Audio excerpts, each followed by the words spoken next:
We got the Guardians game 1 of 3. Enjoy, everybody, and we'll talk to you after the ball game.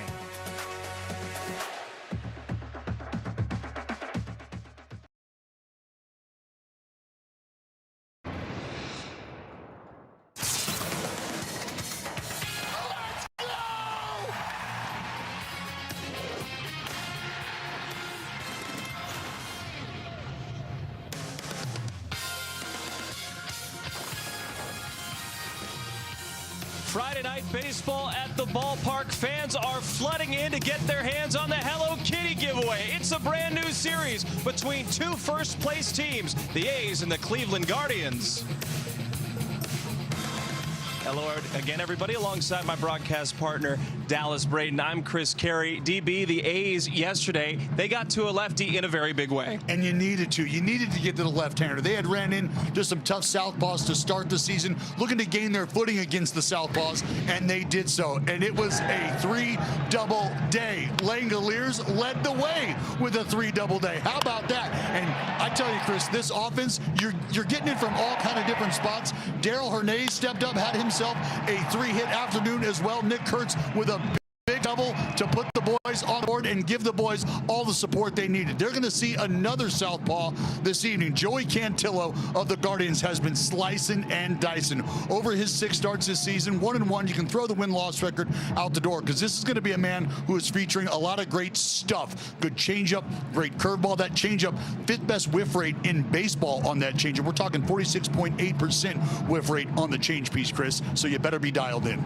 The A's welcome the Cleveland Guardians to town, a team that made the playoffs last year, a very successful team. They're trying to continue that trend here in 2026. And they got a great man leading the charge. We talked about Shea Langoliers leading the offense yesterday. Well, how about a back-to-back manager of the year in Stephen Vogt? A's fans very familiar with this man, and he has put these boys in a great place, in a great position to succeed. They have had a bit of a struggle putting runs on the board. The pitching staff doing everything they can to try to hold water and keep these guys in ball games, and we'll see how that unfolds tonight with the left-hander Cantillo on the mound. Nothing better than some Friday night baseball at the ballpark in West Sacramento. We've got everything tonight. A giveaway, AAPI night, a new team, the A's against the Guardians, round 1, when we come back.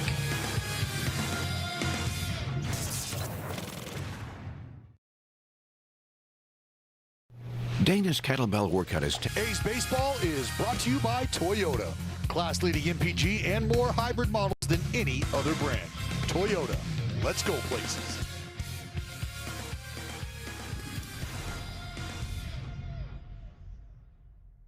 Champs.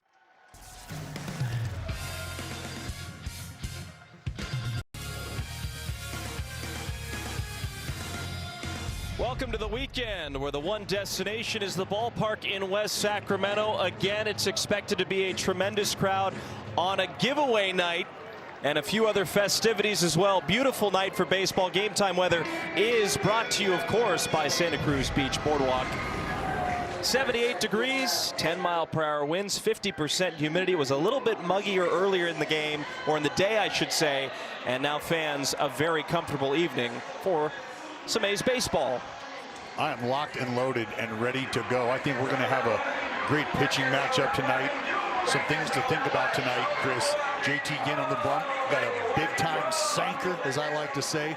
This Cleveland Guardian team has had a tough time generating offense, even more so against righties, even more so against the sinker from righties. Here's the Cleveland Guardians lineup tonight. Steven Kwan leads off, then Chase DeLauder, followed by Jose Ramirez, Kyle Manzano, and then Rhys Hoskins, the Sacramento native, Daniel Schneemann, Travis Bazzana, Bo Naylor, and Brian Rocchio. And it's a Bulldog on the bump, JT Ginn. Right-hander out of the SIP. Taking the ball tonight for the green and gold, making his 5th start of the season. 25 total innings under his belt. And for JT Ginn, I think we have watched a young man, I think, really kind of take ownership of his preparation routine. And I think that has done a really, really nice job of helping him settle in to the starter's mentality. It's one thing to be able to bounce back and forth from the bullpen. It's another thing to plant your flag in that rotation. And I think this is just another opportunity for him to do so. The A's in Kelly Green tonight. Here's the defense behind Ginn. Soderstrom in left, Geloff in center, Thomas in right. Hernandez and Kurtz on the corners. Wilson and McNeil up the middle with Langoliers in harness for JT Ginn, who in his last start had some trouble, some shoulder soreness. 3 1/3 innings and had to leave the game. And I think what was important is JT Ginn didn't try to be a hero, didn't try to talk his way into the ball game, into staying into the game. I'm not sure that Mark Kotsay was going to hear any argument, as it were. He will wind up the first pitch against the two-time All-Star Stephen Kwan, and right on time at 6:40. It is a strike, and we are underway.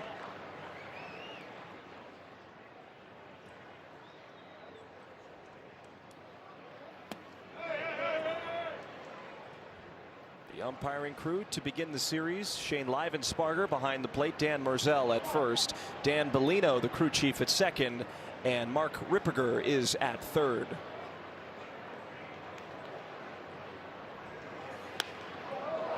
Smoked foul into the camera well. Look out, Sandy.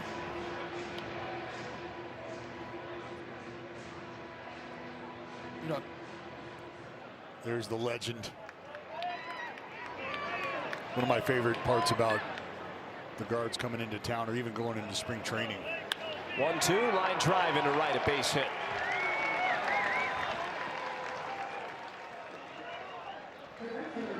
Well, it is Livensparger behind the plate tonight. Let's take a little deeper dive on the man calling balls and strikes.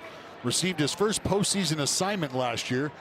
Worked the Detroit-Cleveland wild card series, if you remember. Considered a low ball umpire. Has been overturned on only 7 of the 19 challenges presented. Thanks to our good friends over at Sports Info Solutions. Shout out Mark Simon. But something to pay attention to tonight. With Livensparger back there being a low ball umpire, we know that JT Ginn comes with a good sinking fastball. And I told you, as far as the Guardians offense goes, they're .219 average as a team against right-handers. Worst in baseball. They're .221 average against the right-handed sinker, Chris. The worst in baseball. So I think when you have an umpire who likes the low strike, you've got a right-handed sinker baller on the mound against the worst offense against right-handers and right-handed sinkers. This could be a very good ball game for the Athletics, and that's what I meant by an opportunity for JT Ginn to solidify himself. Something else I'd like to show you guys. Take a look up top right here. You see those dots right there and right there?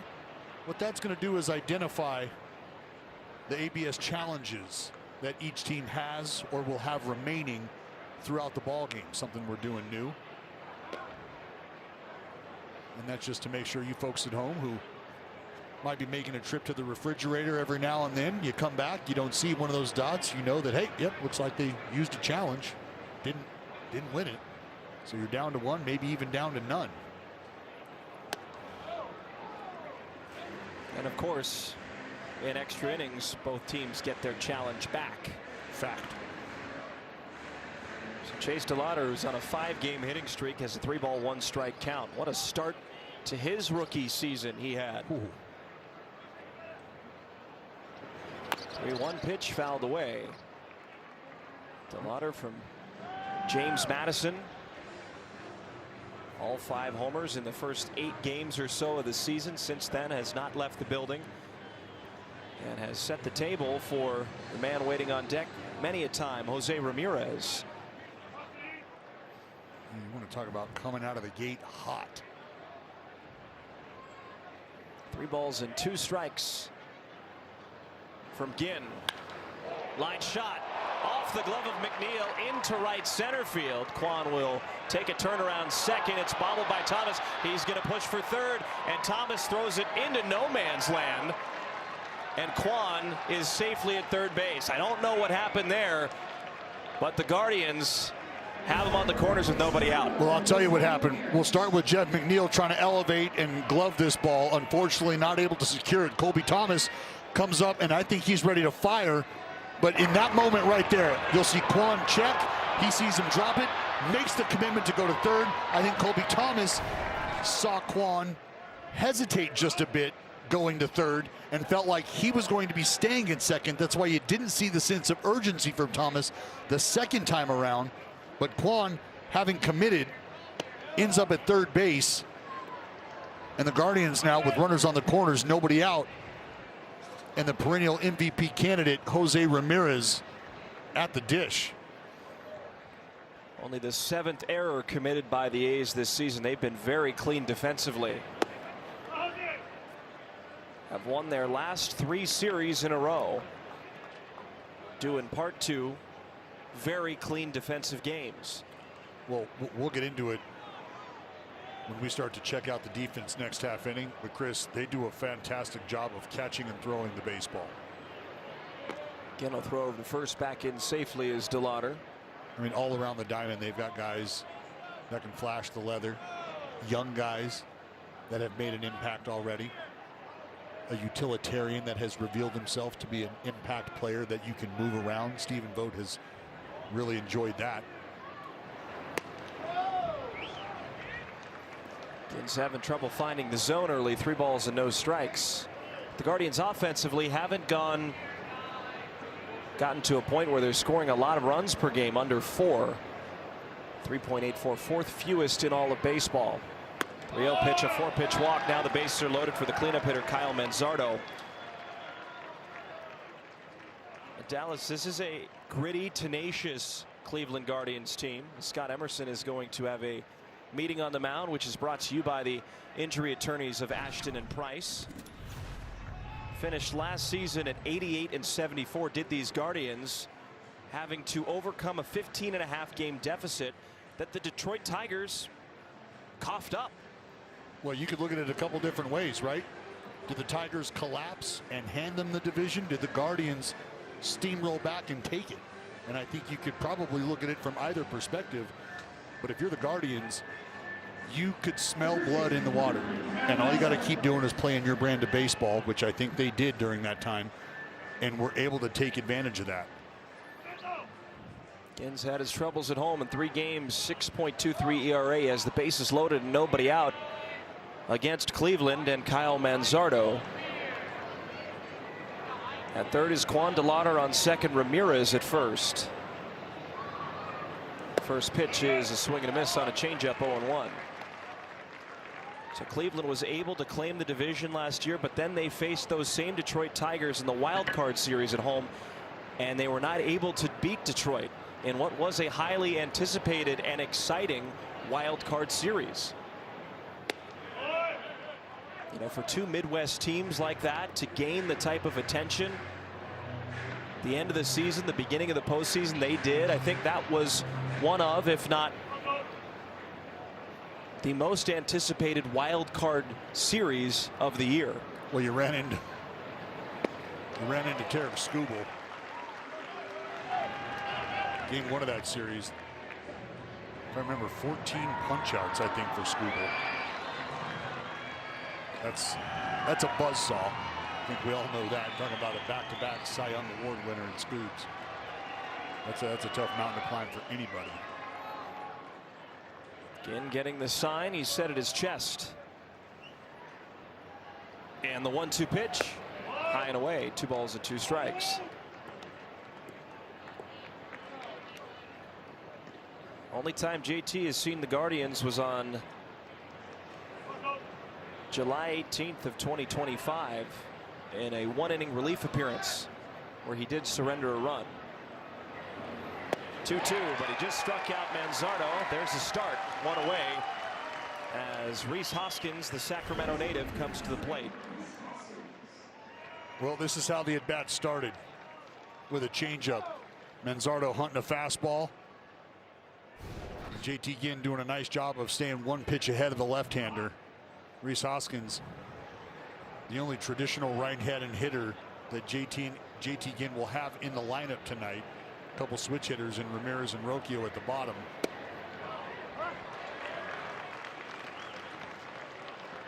And just that gentle reminder, 1 pitch away right now from JT Ginn with that big sinking fastball squaring off against the Sacktown Stinger, Sacramento native Rhys Hoskins. No, for him, it's good to be home. Didn't get to come to the ballpark in West Sacramento last year when he was with the Milwaukee Brewers. The A's went to Milwaukee early in the season, now with the Guardians, where he signed a minor league free agent deal with Cleveland in the end of February and ended up making the opening day roster out of spring camp to fill a spot as a right-handed power bat for Stephen Vogt's squad. 1-1 pitch, off balance swing, tips it into Langoliers' glove, now 1-2. Tell you right now, there's a whole heap of momentum just waiting for somebody to grab it right now, and JT Ginn in a little bit of a tug of war with this Guardian lineup for it. Hoskins just tied up on the inside.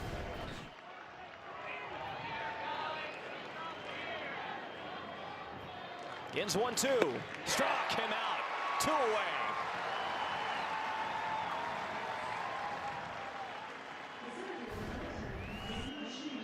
Talk about bearing down and making some pitches.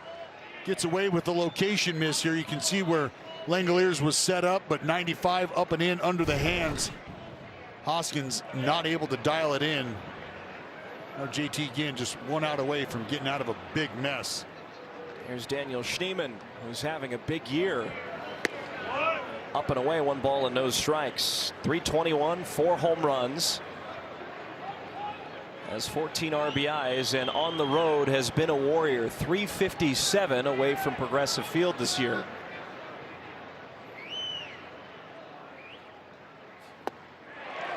Got him to chase the low sinker, a ball and a strike. Cleveland coming off of a quick 3-game home series against Tampa Bay where they won only the final game. 1-1 outside with the changeup, 2 balls and a strike.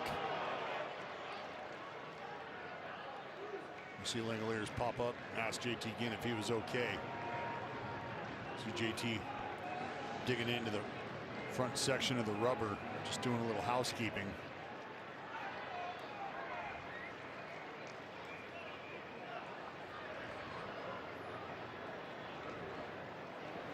Two-one, up in the air, high in the sky to right. Out goes McNeil, in comes Thomas, and he makes the catch. The Guardians load up the bases, but Ginn does some great cleanup work. Act out of his hat. No score. The A's offense will look to strike first with this lineup. Wilson, Langoliers, and Kurtz. Rooker will clean up, then Darrell Hernandez, Tyler Soderstrom, Colby Thomas, Zach Geloff, and Jeff McNeil. And it's going to be the southpaw from the shores of Honolulu. Joey Cantillo, left-hander out of Kailua. The Kailua Surf Rider, Joey Cantillo. 30 1/3 innings under his belt, sub-3 ERA. This dude has got a nasty arsenal, Chris. I touched on the changeup a bit. Big-time whiff rate on that changeup, 46.8. It's the 5th highest whiff rate in baseball. He's got a curveball that has got, feels like about 6 feet worth of break to it.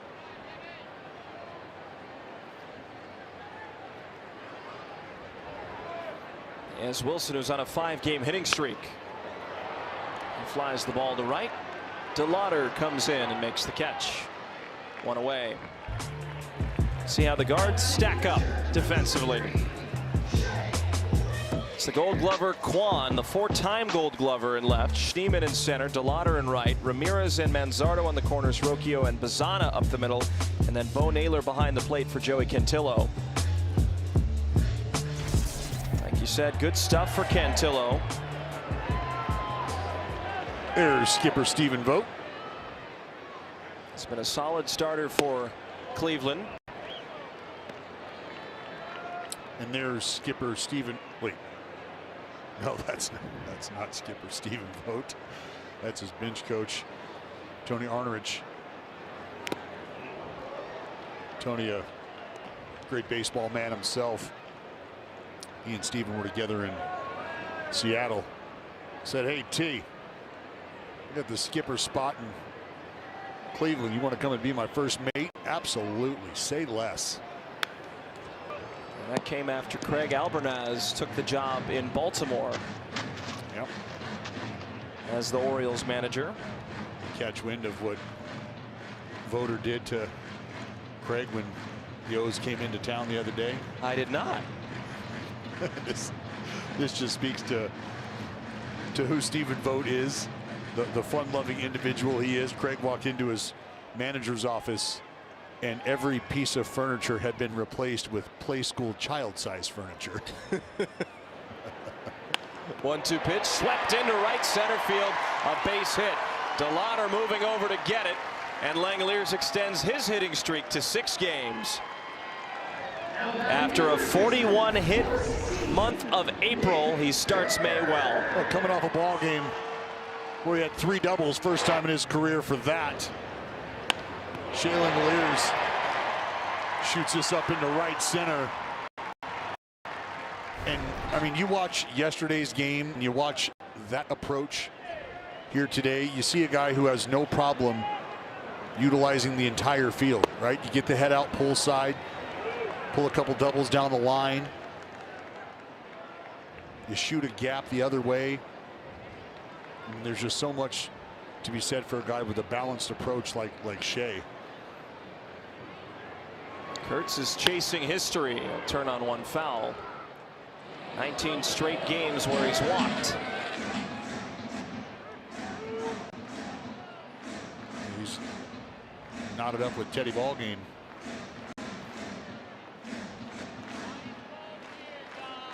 .245 on the year, has 5 home runs and 15 RBIs. Breaking ball hit near to left. Moving back was Quan. Now he comes in. He'll make the catch. 2 down.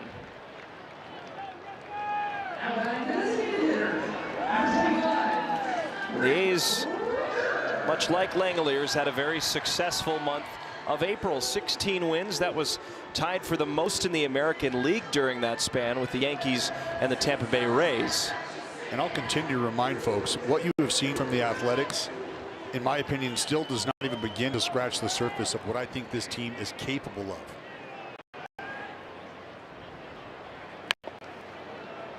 We've had multiple guys who have just not been able to perform at their best.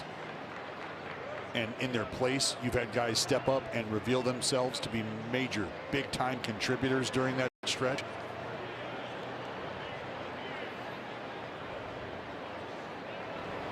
Rooker, a high drive to left.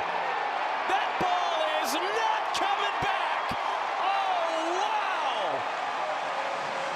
Over the clubhouse.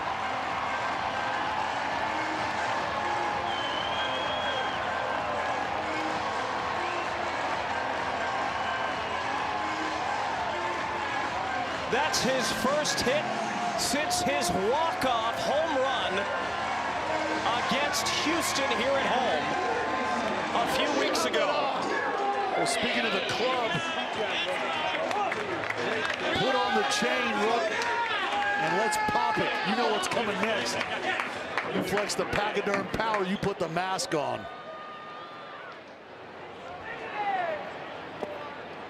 And now Hernandez, who was one of the big-time performers in yesterday's win. A 3-hit performance. Went 4 for 12 against Kansas City. Now a weak tapper toward the pitcher's mound. Tough play for Naylor. He completes the peg, and that'll retire the side. But Brent Rooker gets his 3rd home run of the year. And this one, you couldn't see for long. Wow. 2-0.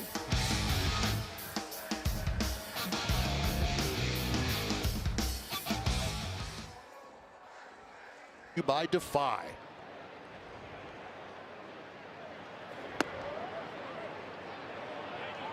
Tell you, the Guardians were in a pretty good spot, top of the 1st inning. Thought they were going to be able to generate some offense.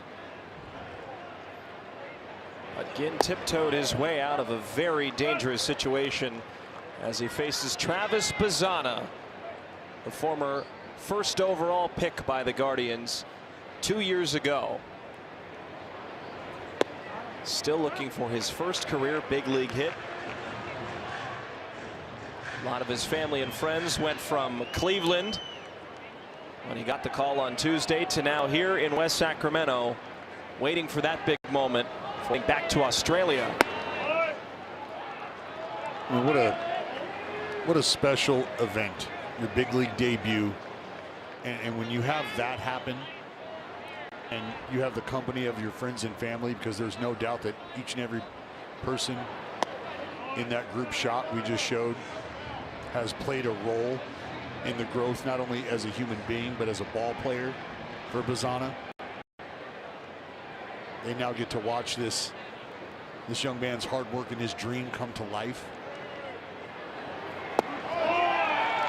They'll draw a leadoff walk.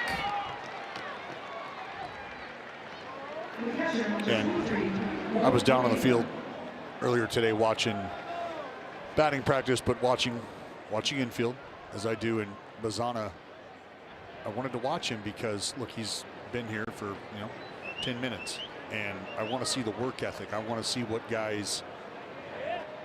they're doing to prepare. Fly ball to left by the line. Soderstrom, long way to go, and it drops fair, or it goes foul. It's a foul ball. They throw to third. Bazana dives in safely. That looked very, very close. But the third base umpire and Mark Ripperger called it foul. Well, Arnerich is on the phone. Let's take a peek here, see what we can see. Yeah, looks like it just hit that dirt. And Chris, we've got a very tough angle once that ball gets down the line, tucked in the corner here. Playing field kind of goes away. So we're really beholden to the reaction of the players, the umpire. Here's another peek. We'll see it right there. I mean, man. There's maybe 2 baseballs worth of space between the foul line and the dirt, that little grass strip. And that's right where that ball landed. Makes it very, very tough to tell from our angle. Way Soderstrom's position was a long way off the line. Wouldn't have had a chance to catch it. Throws over to first, and Bazana back in safely. For Bo Naylor, 1 hit in his last 7 games with a plate appearance. This was a close pickoff attempt. Very close. Bazana dancing a bit.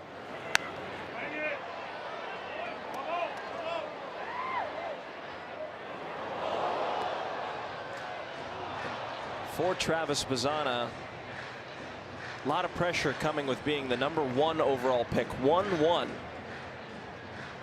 And that 2024 draft is one to remember. He's standing next to another guy who was a big-time pick in that draft, Nick Kurtz. Wonder where that one ranks for you, Dallas. 0-2 pitch, back up the middle. Wilson dives and sneaks through for a hit. Bazana takes a turn around second. He will get to third. And again, the Guardians have him on the corners with nobody out. Well, how about this? Notable draft picks from the 2024 first round. And you just saw Travis Bazana, who went first to third. But Chase Burns, great arm. Nick Kurtz, obviously we got a lot of love for him. We just saw Jack Caglione. Trey Savage, the dirty right-hander, up in the 6th for the Jays. Connor Griffin, the stud shortstop for the Buccos. Cam Smith, who we are very familiar with. J.J. Weatherholt as well. And what you take away from that, as this ball popped up, Hernandez will gather it for the first out, is that there is so much young talent, but young, impactful talent in the big leagues. It's not just about young guys coming up and trying to find their way. I think each and every individual on that list, I mean, that man right there, Rookie of the Year last year, right? Travis Bazana, hopeful for that same accolade. I mean, there are just impact guys from that graphic we just showed you, up and down. Quan shows bunt. Hernandez is crashing in. I mean, one of those guys on that list, Connor Griffin, who's only 19 years old, Yeah. $140 million in the bank. Breaded up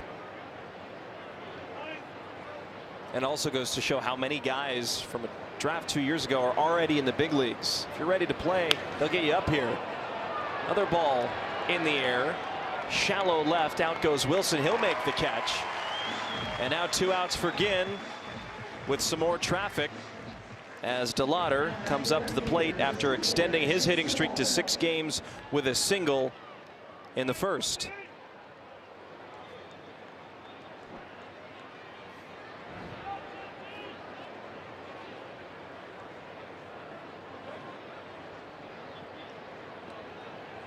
Ginn set to fire his 40th pitch of the game.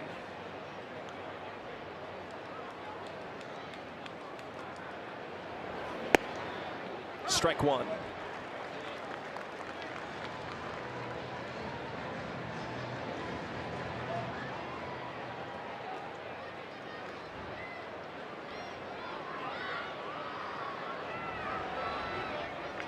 Kurtz holds on the runner again. Ginn will fire over that way.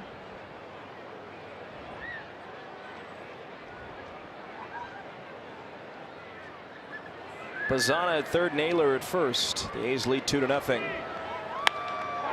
Driven to right field. Thomas slips. He's not going to get there, and it will one-hop the wall. He gets the ball quickly, throws into second. Rounding third is Naylor. He'll score. Well, and it's a tied ball game. Heads up base running by Bo Naylor. Let's go. 2 RBI double. And Chris, it's great base running by Bo Naylor. It's a good job by Odor over there at third base for the Guardians. But we'll start with Colby Thomas losing his footing as he made a first step in on the baseball. Sails over his head, short hops the wall. But then the problem is this ball comes in to second base. And you could hear go for, go for. And look, those are just little mistakes that you're going to have to clean up defensively. Having a feel for where the base runners are, where that ball needs to come in.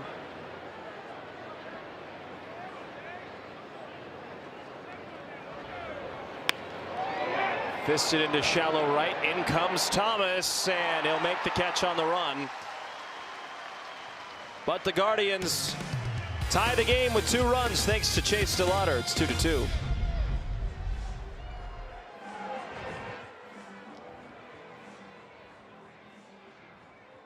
And memorabilia to hats and hoodies, we've got the entire season covered. Visit MLBshop.com/athletics, the official source for your athletics gear. Game tied at 2 apiece after Cleveland responded in the top of the second. Tyler Soderstrom is up after missing the last 2 games. He's dealing with a bit of whiplash. But he's back in there tonight. And swinging, shooting it past Jose Ramirez into left field. Soderstrom takes a turnaround first. He'll push for second, and he is in safely, diving head first. So an aggressive decision by Soderstrom, but it pays off, and the A's respond right back with a double of their own. And you love to see the aggressiveness from Sodi. Ball working away from the left-hander, and he just pounds it past a diving Jose Ramirez. And I think Sodi had committed to second out of the box. Kwan, who's an exceptional defender, made it a lot closer. But with that throw moving kind of up the bag a bit, we saw Bazzana almost start to scoot over in anticipation of the ball getting to him, but Rocchio able to cut it off. So it's Colby Thomas. 1-0 breaking ball. Swing and a miss. 1-1.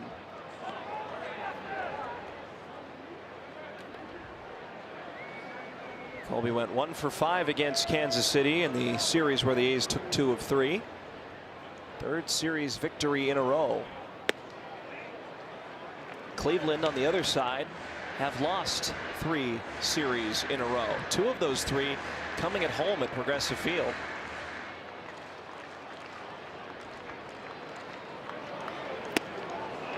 Expanded his zone on a high changeup, 2-2.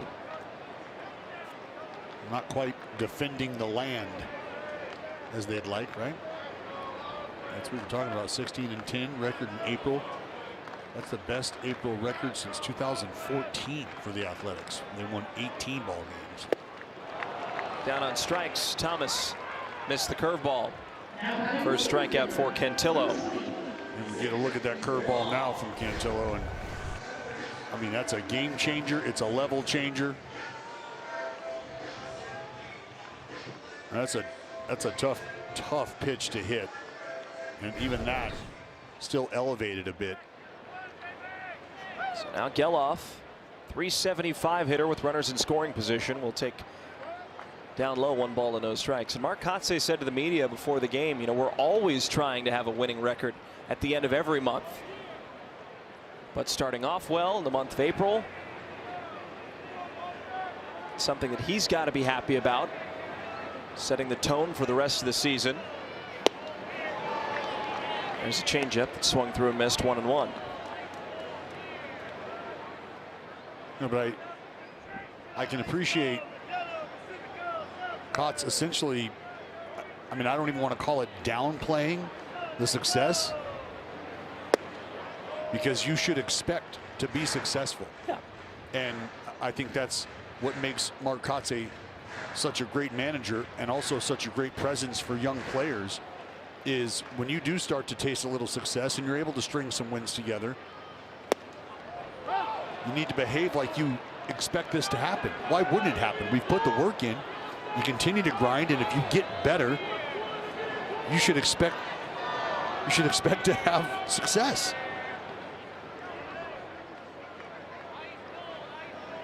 Two-two stretch pitch.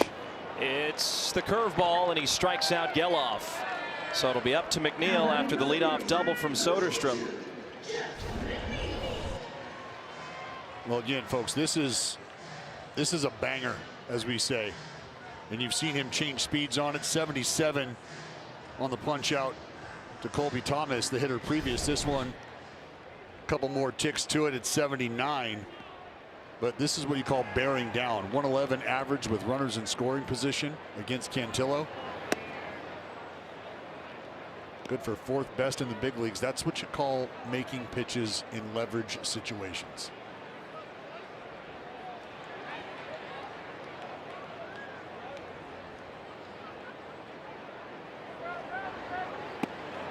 McNeil takes again, 2 balls and no strikes. 316 over his last 7.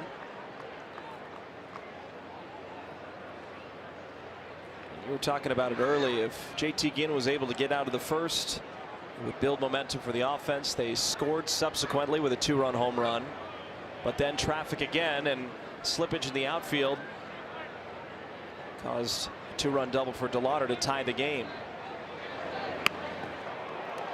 Checked ground ball. Cantillo spins, gathers, throws to first, and now to retire the side. The game remains tied at 2 apiece.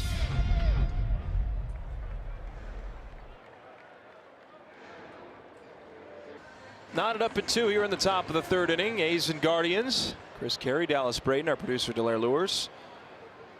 The rest of our wonderful NBC Sports California crew, thank you for joining us for some Friday night baseball action. Kyle Manzardo is up.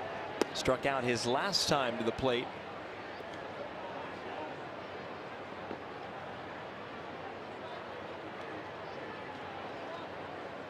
Again, hoping for a quicker inning in the 3rd as compared to the 1st and 2nd. Well, Chris, we've already seen both these guys on the mound tonight do a nice job of locking it in with runners on base. Ginn was able to evade a big, messy 1st inning. Hit hard on a hop to Kurtz. He'll take it to the bag himself. 1 away. Moments ago, Dallas caught up with the A's manager. I'm with the A's skipper Mark Kotsay. Kotz, it's great to have a guy like Brent Rooker to plug back into the lineup. Had gone hitless since his walk-off homer last time we saw him. It's got to feel good to see the big fella get back into the swing of things with that big blast earlier. Yeah, I know, Rook. You know, I think there was a lot of frustration in that swing. So Great swing, great at bat, get us on the board and get us going offensively. Able to get to Cantillo early in the first inning. You always love to get out and get a head start. He looks like he's starting to bear down that big curveball. Good changeup to go with it. How you got to take care of the southpaw moving forward? Yeah, I mean, we got to stay focused on the opposite side of the field, really. Those two at bats, you know, getting out in front of the breaking ball and the changeup. We need to let that ball travel a little bit deeper and just try to take the fastball to the right side of the diamond as righties. As always, Coach, thanks for the time. All right, thanks. So here's Hoskins, 1 ball, 1 strike count. He fouls it back, 1-2. As always, appreciate the time from Mark Kotsay. I think in a ball game like this, especially where there's been a lot of action early here, you got your eye on your pitcher, making sure things are going well for him. You're paying attention to the opposing pitcher, knowing that your offense has already been able to generate some action against him. So you lock in early as manager, because some of those matchup conversations that you have start to happen a little earlier. As JT Ginn able to dispose of the Sacktown Singer. That's his 3rd strikeout of the ball game.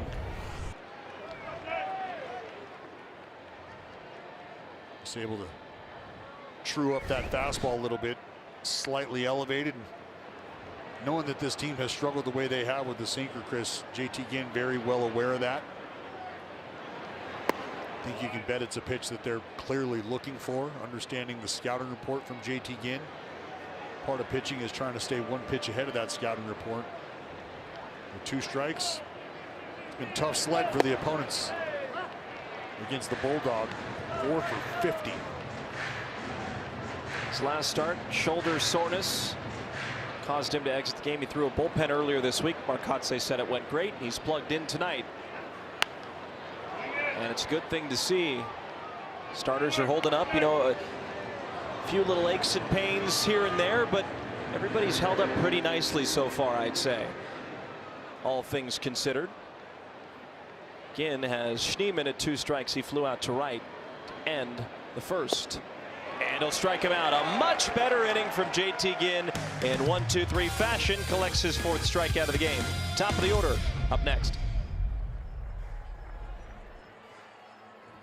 Racing's biggest stage, 152nd Kentucky Derby.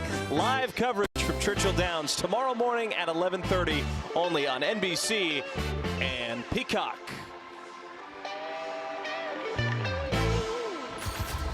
You excited for it?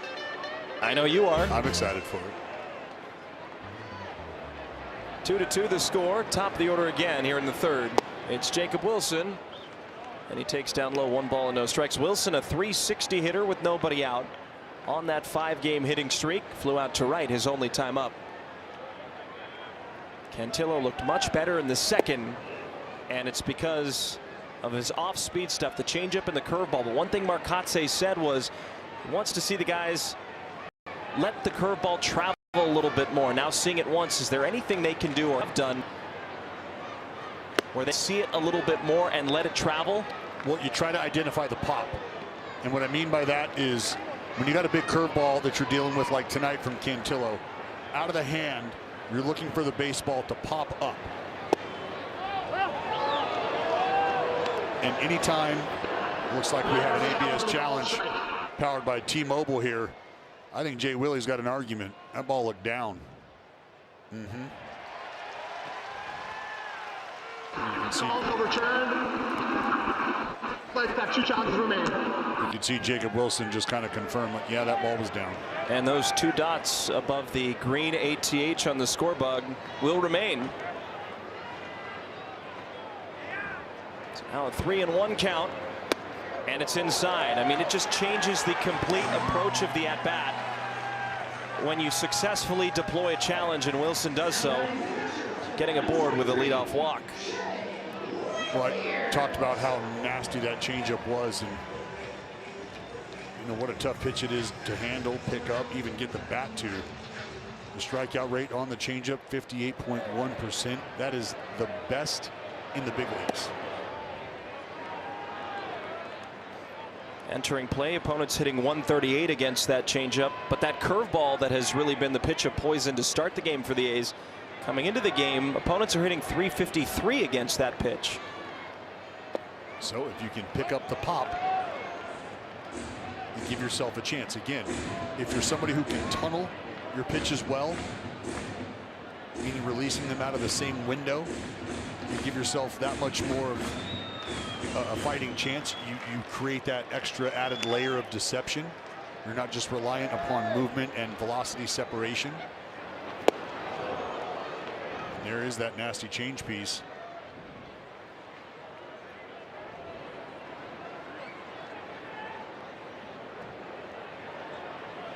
And the idea, I mean, look, for the changeup from Cantillo,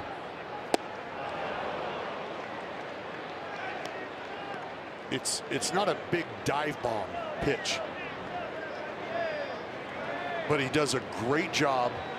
I mean, we're talking about 10, 12, 13 miles an hour worth of separation and velocity, which is like taking 2 to 3 feet off of the fastball. And when you maintain the same arm speed visually as a hitter, which is what they're picking up on, but hitting becomes really tough. 2-2. There's the curveball. And this is kind of what I'm talking about. Time now for StatCast, powered by Google Cloud. And this kind of gives you the idea of the shape of the pitch. Now on the green, that's Cantillo. You can see the horizontal break 9.3 inches, MLB average 3.7. You see the vert 28.6, kind of holding its plane. MLB average 33.2.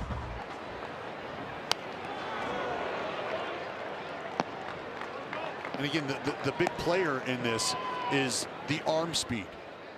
That's going to make all the difference in the world. And it's a pitch that has depth to it. And that means it's a competitive pitch out of the hand. It's a competitive pitch for a long time.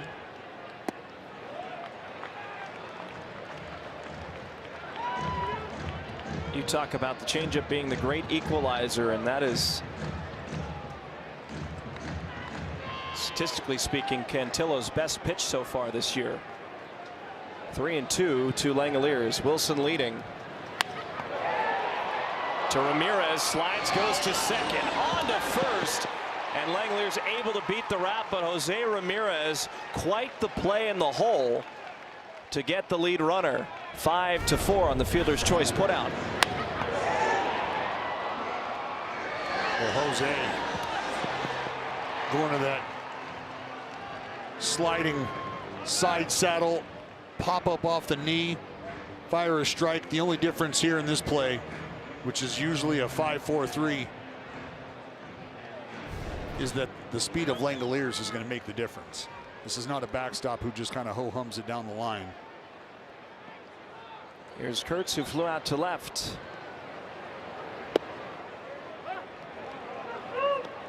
4.5 seconds down the line is what it took for Langoliers to beat out the double play on the back end. Left side open for Kurtz. Ramirez off the bag. Inside corner, strike 2.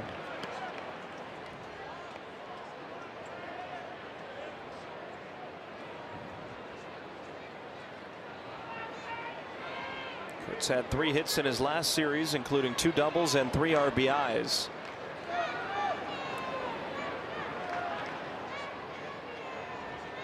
.45th pitch for Cantillo.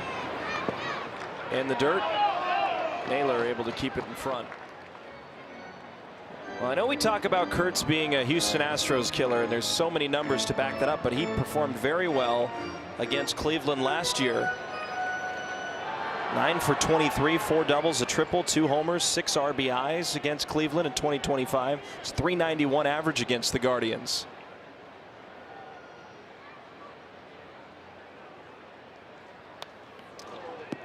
Foul back. Well, here's those numbers you're kind of talking about. Almost a .400 average against the Guards over 6 games. A lot of damage. A lot of damage. 4 doubles, a triple, a couple homers. I mean, you know, Chad Iaconetti, one of the great clubhouse managers, he actually takes care of the umpires, asked me the other day a great question. Popped up. Naylor will make the catch on the track. And I think this goes to show how in tune, as I refer to him as Yako, how in tune Yako is with our team, teams of the past, good players of the past. You know, he said, hey, DB, any of our boys booed on the road? And he's asking that because he knows how good these guys are. And he knows what kind of, you know, what kind of headaches they can be per organization, talking about Kurtz and Houston. And I said, not quite yet. Rooker line drive off the glove of Ramirez, spins, throws to first, and it's dug out by Manzardo with his backhand. So Ramirez able to recover, and a scoreless third for Cantillo and the Guardians. The game is tied.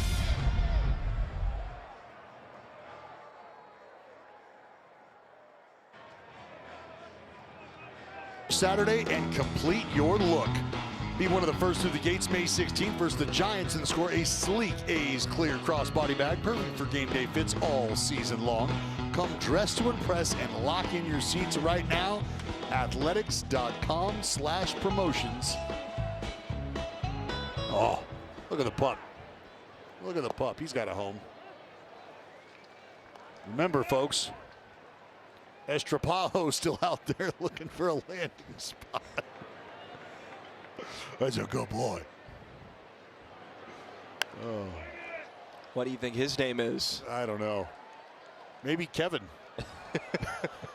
I got to tell you, I woke up to a text message the other day after our conversation as we see Travis Bazzana step in for the second time tonight. Remember, Bazzana worked a walk back in the second. But our great video coordinator, really just a technological wizard, does a lot of work not only at the minor league complex but all throughout the organization, making sure all of these data analysts have everything they need. Man, Ed Gillett's, oh, I woke up to a picture of his beautiful pup whose name is Kevin. He said Kevin took a mild amount of offense to our conversation the other day. I have to wear that one. Yeah, Kevin not happy with you, Chris. I did say verbatim. What's up with these people naming dogs human names? Like, go in the house and you say, this is Kevin. Yeah, well. There was an Alan involved in there. Anybody who has a dog named Alan, I apologize too. Any other boxes you need to check before we put that to bed? To his counterpart at second. Kurtz nearly pushed off the bag. He's able to hold it. One down.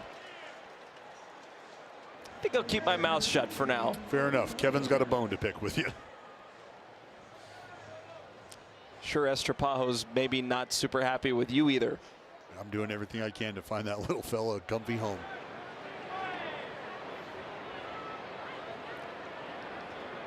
Bo Naylor singled and later scored the tying run back in the second.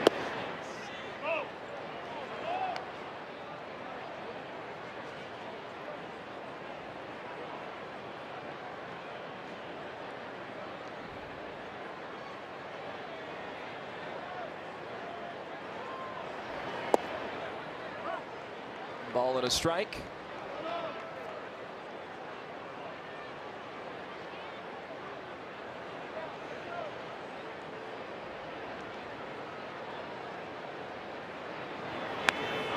Zipped back foul, 1-2. For JT Ginn, had a very quick third inning of work. Retired Manzardo, Hoskins, and Schneemann. 1-2-3 with a pair of strikeouts. Looking to build off of that here in the fourth. Here's his 65th pitch of the game. Underneath it, high in the air, left side of the infield. Hernandez backs into the outfield grass and makes the catch. 2 away.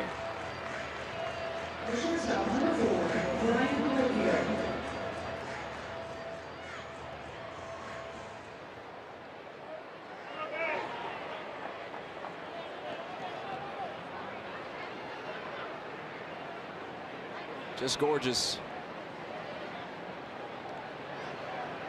We've already been a part of some beautiful sunsets here at the ballpark, some cotton candy skies. Some hint of what, dandelion yellow in the background. Oh, here we go. Paint me that picture, Bob Ross. No Ken Korak. He's trying to get the numbers or the colors either. out of the Rolodex. You're more of a paint by number guy, if I'm being honest. I know you grew up eating crayons, but good Lord, what do you got there? That for me, that's a lavender. A touch Those of are lavender. the clouds. You look in the background, and it's the sun is like a dandelion yellow. Yeah, you can see it right there. It's from a very specific shot. Chopper to second, charging McNeil, a 1-2-3 inning. Ginn has sat down 7 straight.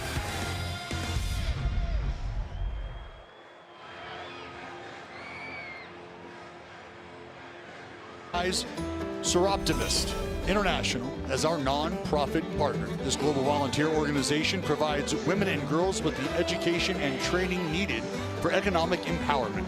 They are dedicated to helping those facing obstacles reach their full potential and live their dreams. Visit seroptimist.org to support their mission and follow their local chapters in Elk Grove and Lincoln.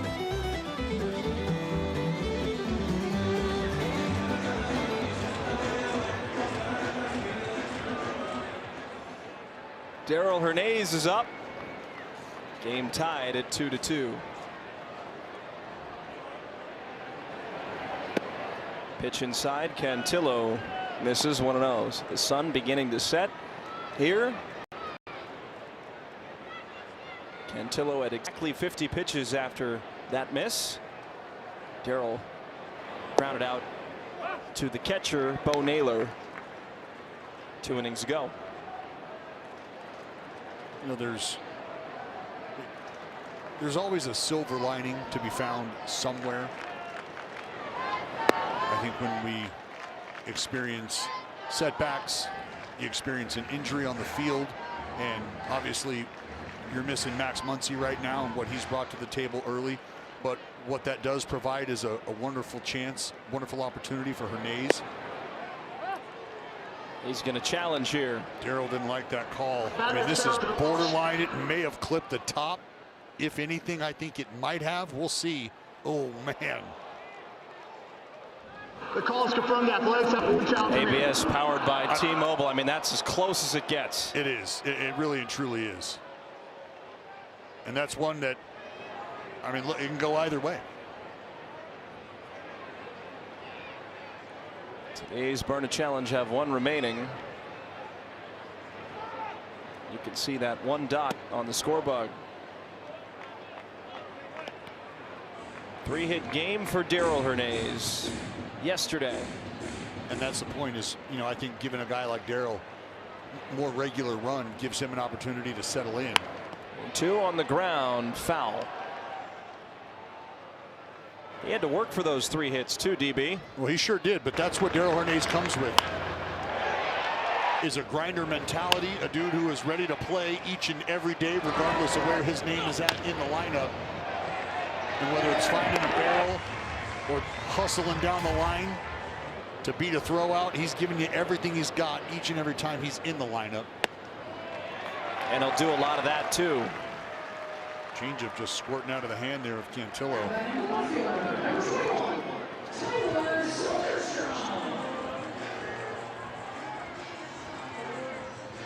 Soderstrom had a well-struck double to the opposite field beyond the reach of Jose Ramirez and stretched it to second. Was a close play, but he dove in safely. He'll take high, 1 ball and no strikes. Good to see Tyler back in the fold and getting a hit against a left-handed pitcher. The A's were successful against Noah Cameron yesterday and hoping to continue that trend against a tough arm in Joey Cantillo of the Guardians. And there's no denying that it's been a bit of a struggle for Sodi against the Southpaws coming into the game tonight, Chris. 3 for 34 against left-handers for Tyler Soderstrom. So you're absolutely right. Being able to bang out that double in the first inning, or excuse me, the second inning to lead off was a confidence builder. 3 balls and no strikes for Soderstrom. Saw a little bit of power against Kansas City, but only one home run hit the entire series by the A's. Was a 3-run home run by Butler in game 2. Already have one here against Cleveland. 3-0 pitch called strike.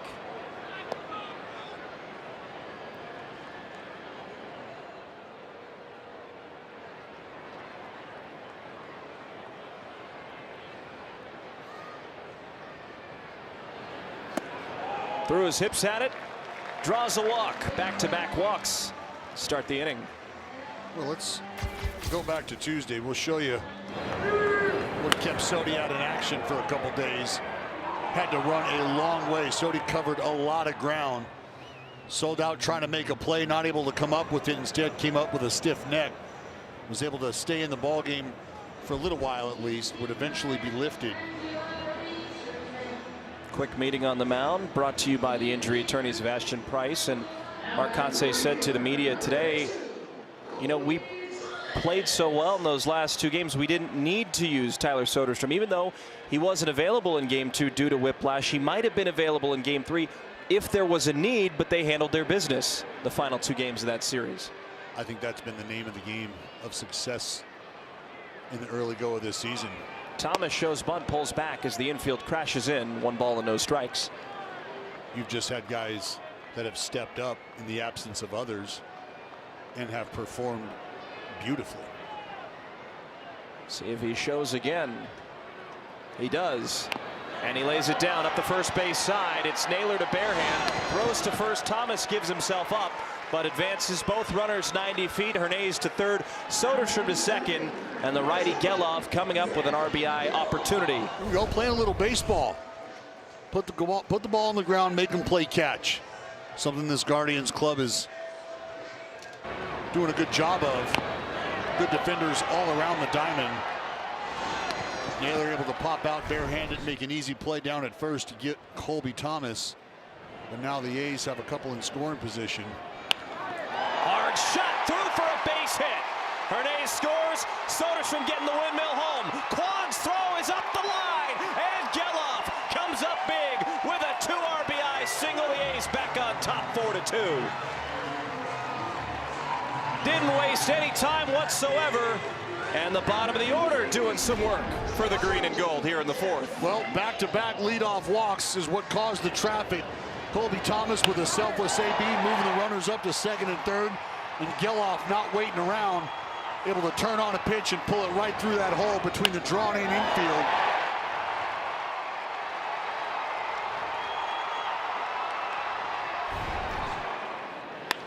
McNeil back up the middle. Diving try by Rocchio. It sneaks into center field. Geloff going to push for third. The throw in. It hits off of Geloff. He's in safely. McNeil to second base. And the A's dugout is amped up.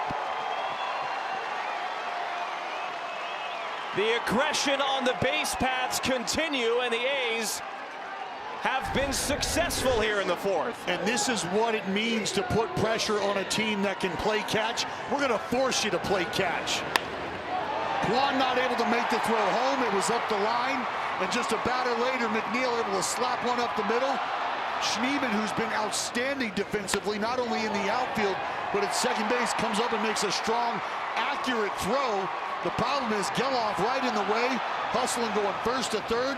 That ball kicks over to the dugout. The heartbeat, says Muntz. Can you feel it? This is the exact spot you want to be in to start opening up this game further with Jacob Wilson, who comes up big in spots like this all the time. Runners in scoring position for him. Wilson, 258 in these chances. 1 away, and he'll take in 1 ball and no strikes. Well, and look, Chris, we've seen, and this is what I said about Jeff McNeil at the beginning of the year, understanding what role he's going to play in this group. A lot of action at second base, your everyday starter. But in terms of a veteran presence in the lineup, you put him and Jacob Wilson together, you like what you're going to get in terms of balls in play. Now you think about sliding the veteran down to the bottom of the lineup, serving as that double leadoff. You see what happens. Infield in. Ground ball. Rocchio moves over. He's coming home. And Geloff is out for the moment. Marcotze's hand is up. Well, it looked like that tag. May have been up a little high on the thigh. Marcotze is going to say, yeah, I want to see it. What you got to consider is the foot of Zach Geloff making contact with the flat plate at home.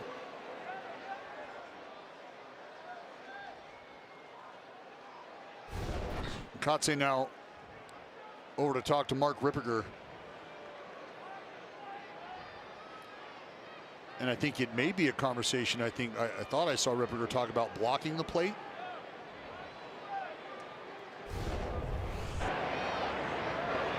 Take a look in real time. Rocchio, a great job going to the forehand spin. Does not. Previous players under review. Yeah, Naylor not blocking the plate, clear path. But right here, ooh. And that's, if we roll it back just a bit, what I want to show you, you lock in.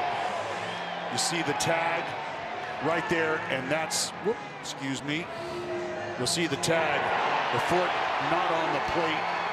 The tag is being applied just before.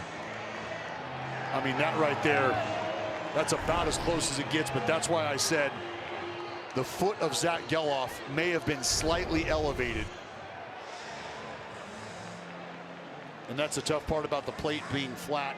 Because, yeah, I'll be honest, as much as I love the hustle that we've seen and the aggressive nature on the bases from the Athletics, I mean, that's just a matter of the foot being up and elevated before it got to the plate. The tag was applied, at least in my humble opinion, just before the foot comes down and makes contact. And I think, honestly, that's a great call in real time by Shane Livensparger. Need clear and conclusive evidence to overturn. This would be a tough one to overturn. And here comes the verdict. After review, the ruling on the field is confirmed. The runner is out. The Athletics lose the challenge. So the manager challenge is burned as the ruling on the field is confirmed, which means they had evidence to support the call on the field. Yeah. And you were right, Dallas. Good hustle by Geloff has provided the 2 runs this inning. But it's up to Langoliers now with 2 on and 2 out in a 4-2 game. But you know what? Again, what had to happen there was Rocchio had to make a great play and a perfect throw, and he checked both those boxes. Here's Shea, driven to left field. On the run is Quan, and he will make the basket catch by the line. But Zach Geloff drives in 2 runs, and the A's take their lead back. It's 4-2 green and gold.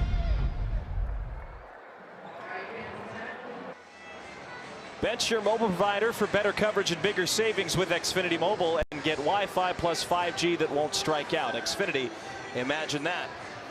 Well, the sunset colors continue to change. Detecting a bit of persimmon orange now. Bet you are. Quan shows bunt, pulls back. The A's lead, by the way, 4-2, thanks to Zach Geloff. 2 RBI single through the 6th gap.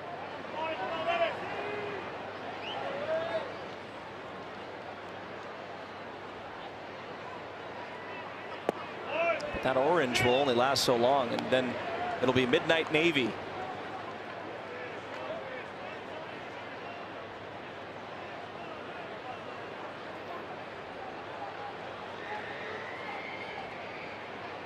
Cool. 3 balls and no strikes.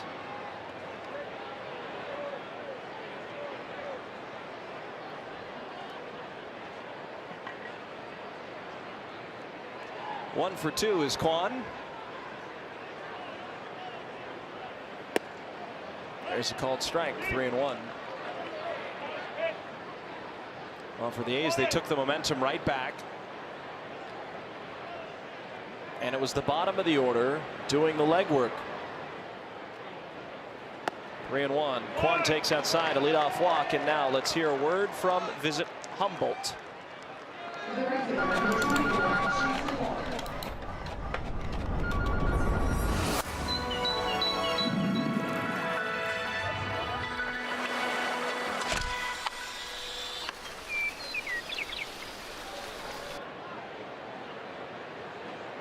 DeLauder has been a tough out so far. A single, a 2 RBI double. That point tied the game in the second inning. Ginn at 74 pitches was conservative in the third and fourth. For that leadoff walk to Quan, he had sat down 7 straight after that 2 RBI double from DeLauder back in the second.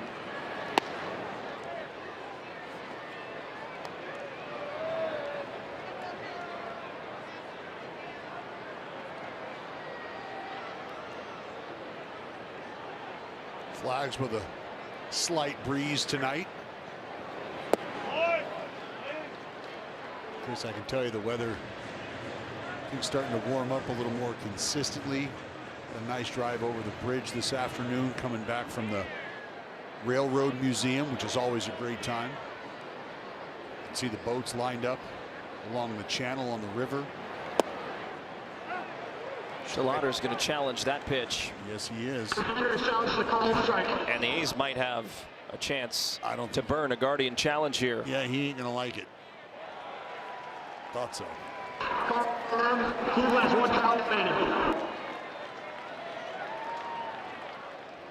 So each team, as you can see on the scoreboard, 1 challenge remaining.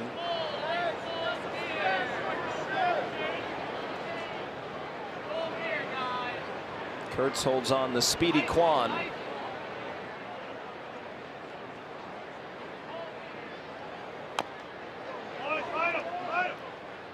We were talking about this with Carter Jensen in town with the Royals, but the amount of talent, rookie talent, the American League Central is overwhelming. We have DeLauder and Messick, Guardians, Kevin McGonigal. We've already seen Munetaka Murakami is homered for a 13th time tonight. I think the race, it runs through the AL Central this year. I think it very well could. I mean, that is a long list of absolute savages.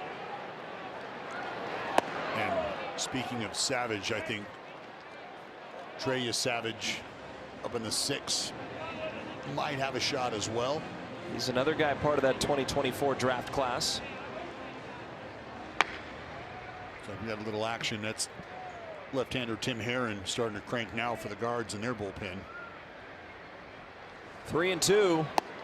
Another walk. Back-to-back walks. That's how the bottom of the 4th started for the A's offense. They managed 2 runs. Now with Jose Ramirez, who's a very difficult out coming up. Got to be careful if you're JT Ginn at 80 pitches with nobody out in the 5th. Well, this is a guy who can change the course of a ball game very, very quickly, especially with a couple runners on here.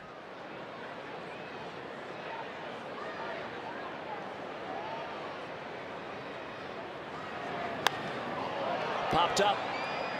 It will stay playable. Hernandez makes the catch. There's the first out.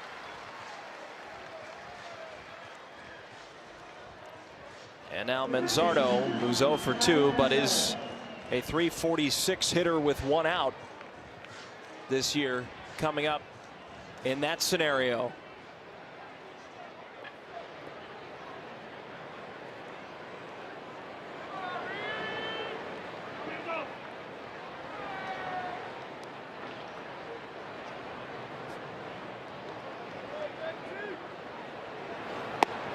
Outside, 1-0.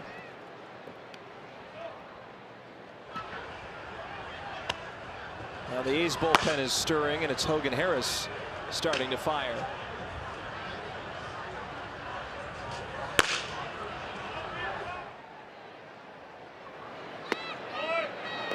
(2-0). I got to talk to Stephen Vogt before the game today, and I just asked, how's everything going? And he said, you know, we've been able to hang in there. Had a very difficult schedule in the month of April. Out comes Scott Emerson again. Saw something after another misfire from Ginn. A meeting on the mound, which is brought to you by the attorneys of Ashton and Price.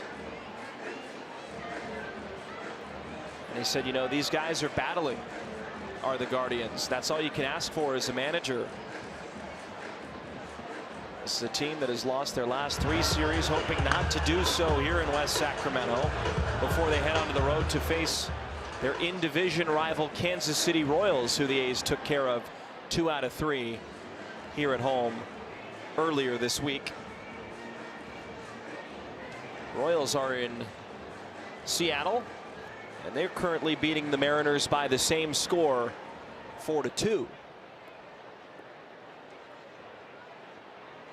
See on that little drop down, last 4 seasons Cleveland has dominated the A's 21-5.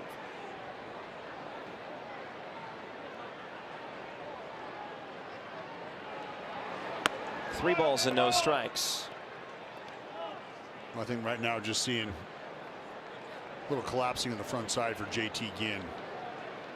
Just out a little early, and I think that's why he's starting to get underneath the baseball a bit.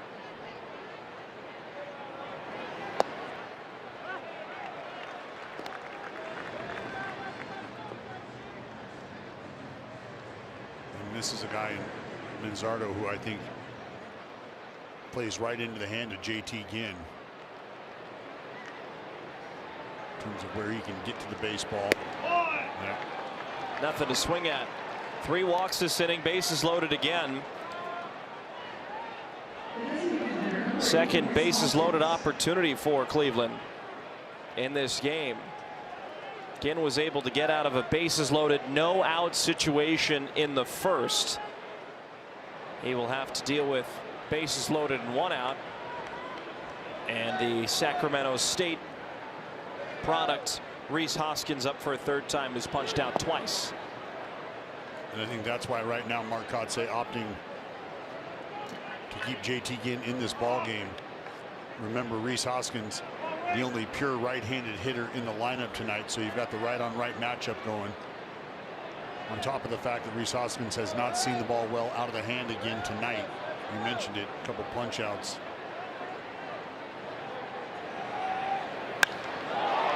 Into right center field, that could be trouble. Thomas on the run, 8-1 hops the wall.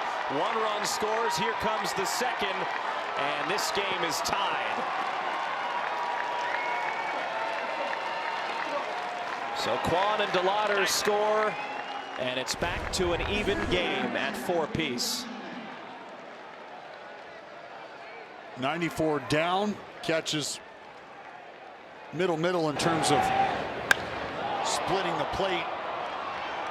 And Rhys Hoskins splits the defense. Thomas plays the 1 hop off the wall. That's going to be it for JT Ginn, who will leave the ball game tied after that 2-run double. It's going to be Hogan Harris on the mound for the A's against Schneemann when we come back.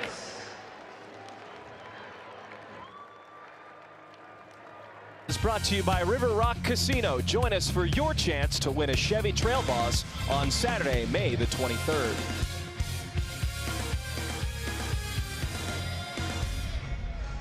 The game's tied again, Dallas. 2 in scoring position, 1 out, top of the 5th. Guardians have their first chance to try and take the lead.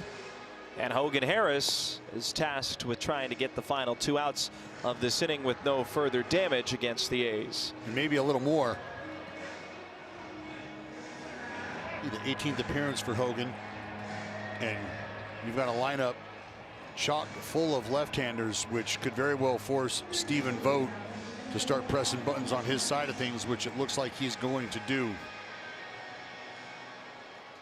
Switch hitter Martinez now going to take the place of Schneemann. Angel Martinez, 29 ball games so far this season. He's got some juice, 5 homers, 15 RBIs.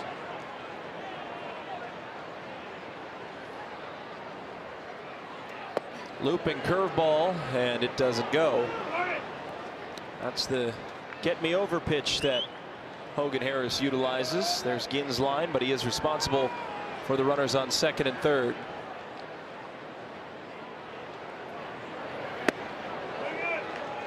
Chased a high fastball, 1-1.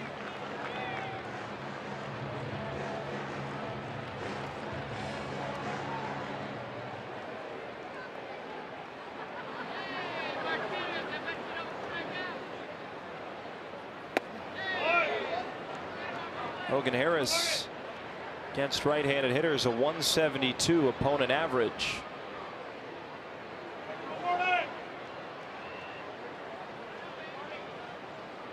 Infield drawn in against Angel Martinez. There's a looping curveball to even the count at 2-2.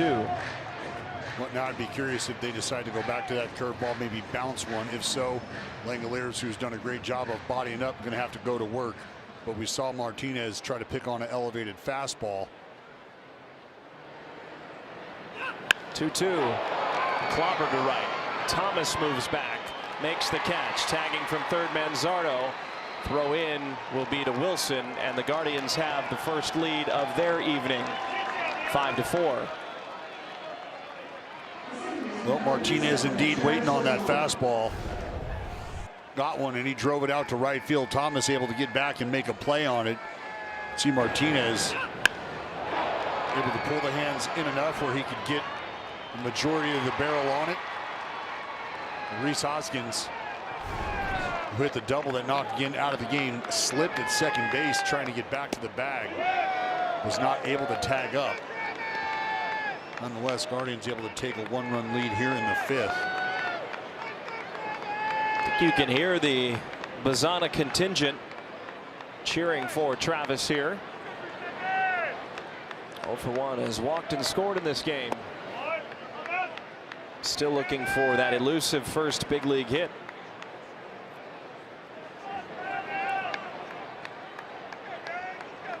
Waiting anxiously.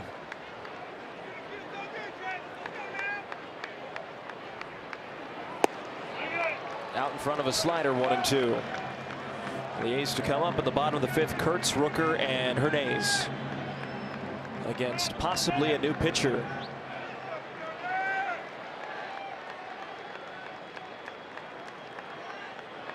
One and two. Looping curveball in the dirt, blocked by Langoliers. They'll throw to first, and that'll retire this side. But Cleveland has their first lead of the night after scoring 3 in the fifth. It's 5-4.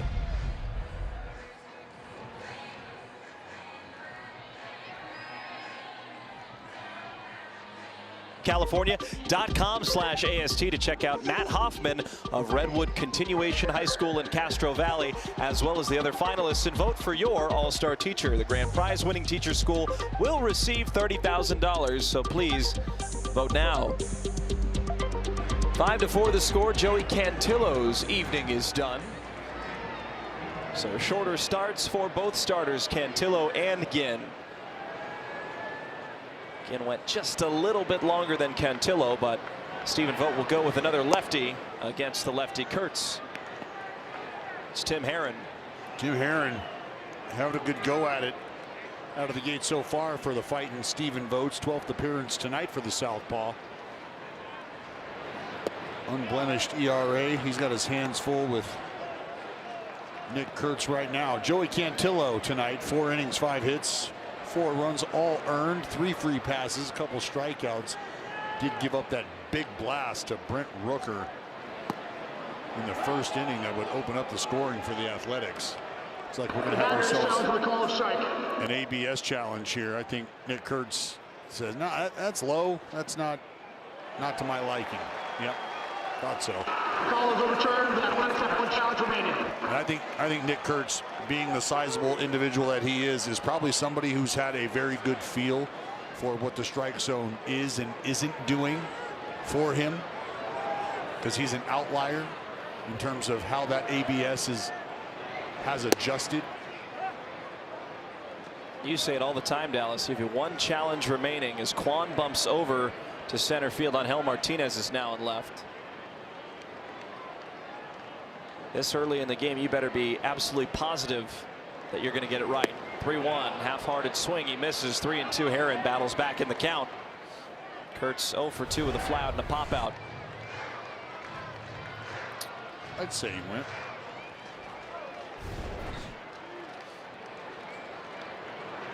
3-2. Ground ball, backhanded by Manzardo. Races to the bag himself, and one is away. This powerful performance is brought to you by Xfinity. What's cooking, what? Heads up on somebody's grill out in Natomas. Ball laced on top of the clubhouse by Brent Rooker back in the first inning.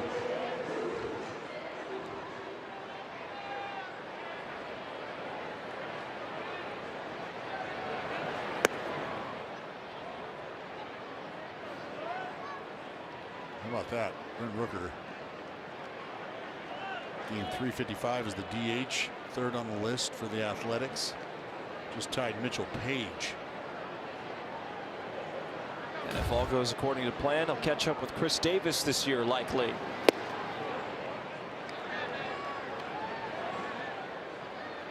Chris Davis. Boy, was he fun to watch. I mean, he just absolutely hammer baseballs. Looks like we get to watch Brent Rooker do. Dude with just sick power all over the place. The crusher.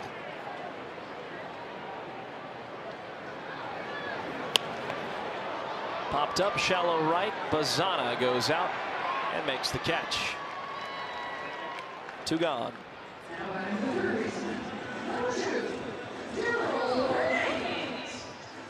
Did it surprise you that Stephen Vogt went to the bullpen this early? You know, Cantillo had good flashes. He had some longer innings in the first and fourth, but only 69 pitches.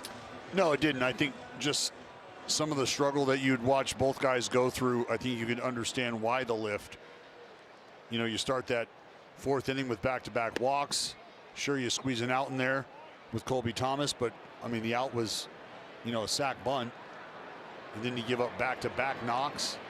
So you can see why Stephen Vogt, I think, made the decision. Look, this is a ball game that's still winnable, but for how long will really depend on whether or not the guy on the mound can settle down. If you're not getting any signs of him settling down, then I think having the confidence you may have in your bullpen allows you to make that decision comfortably, which Stephen Vogt did.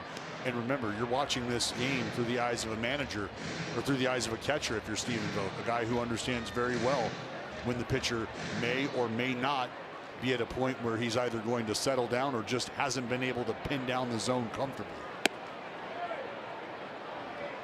And I think that's the benefit to having those specific set of eyeballs on the game. That's why we always talk about, you know, catchers being great manager material, because they're the only ones that are really watching the game unfold in front of them.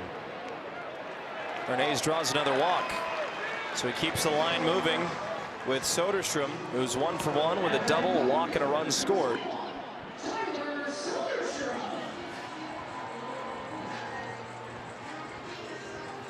A's hoping to tie it or more in front of their 5th sellout of the year, 12,122 strong. There is not an empty seat in this house. First pitch underneath it. Ramirez makes the catch. So through 5 innings, it's the Guardians 5 and the A's 4.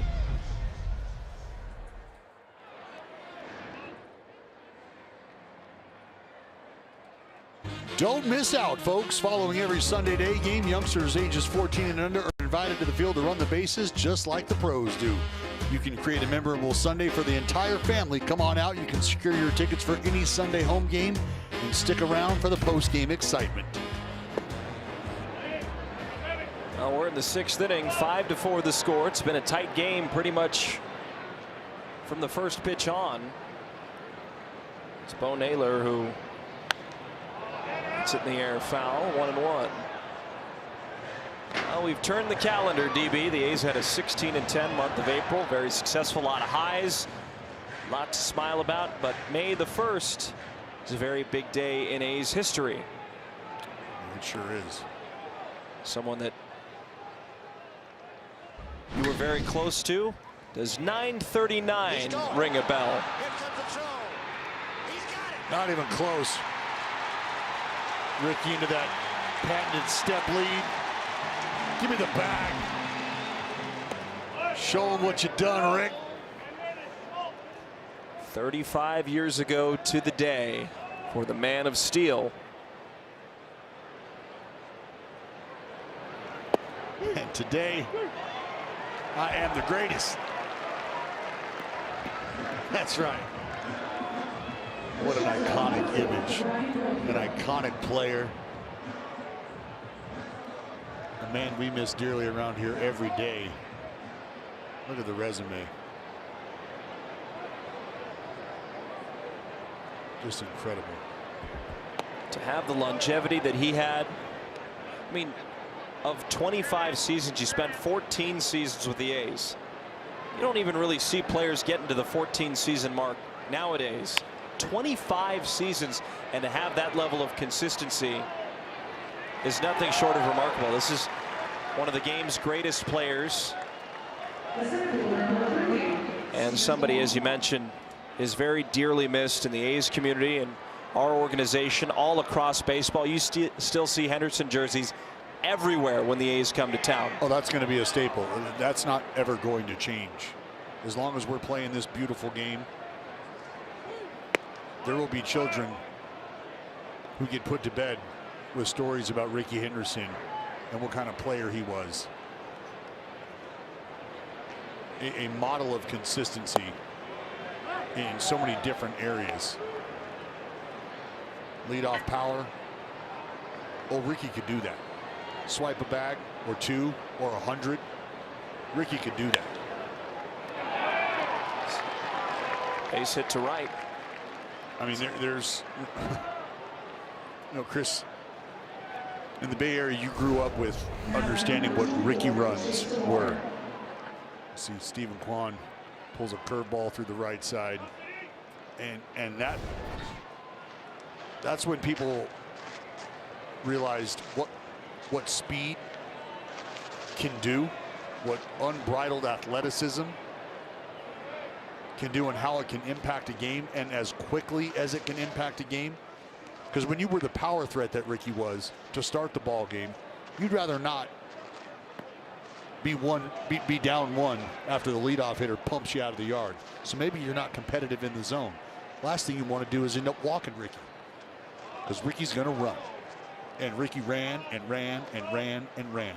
And back at the Coliseum, my man, you throw a ball up that line, you might as well just throw me a triple. Rickey's going to ice skate. Rickey's going to moonwalk back into third base. And from there, you got a couple outs to push a run across. That's what we call a Rickey run.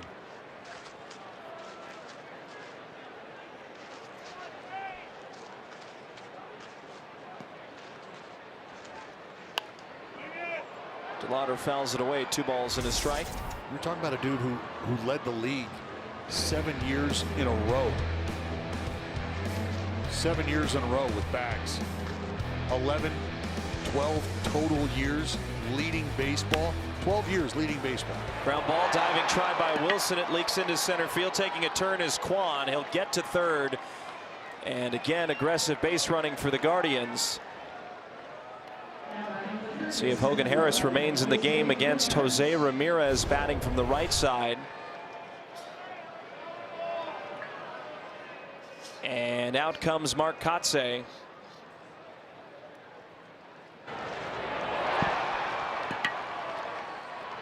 Upon good hustle around the pillows. First to third as that ball squeaks out into center field. That will be all for left-hander Hogan Harris. Justin Sterner on now.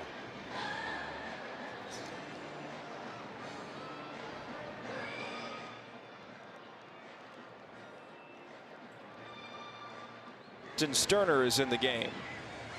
Sterner ready to rock and roll. 15th appearance for the right-hander. See if Justin Sterner can spin a little magic here. Got a couple outs. A dangerous hitter in Jose Ramirez, who I think a lot of folks for the Guardians feel like is still yet to settle in offensively. Saw Jose out early this afternoon getting some swings in. And when I say early, Chris, I mean there was really nobody else here at the ballpark outside of Jose Ramirez and the fellas throwing BP to him. 286 against lefties, 195 against righties is Ramirez entering play tonight. And Sterner fires a quick 2 strikes.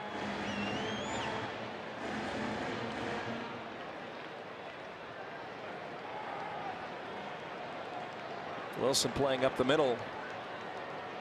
And Sterner's 0-2 pitch up and in.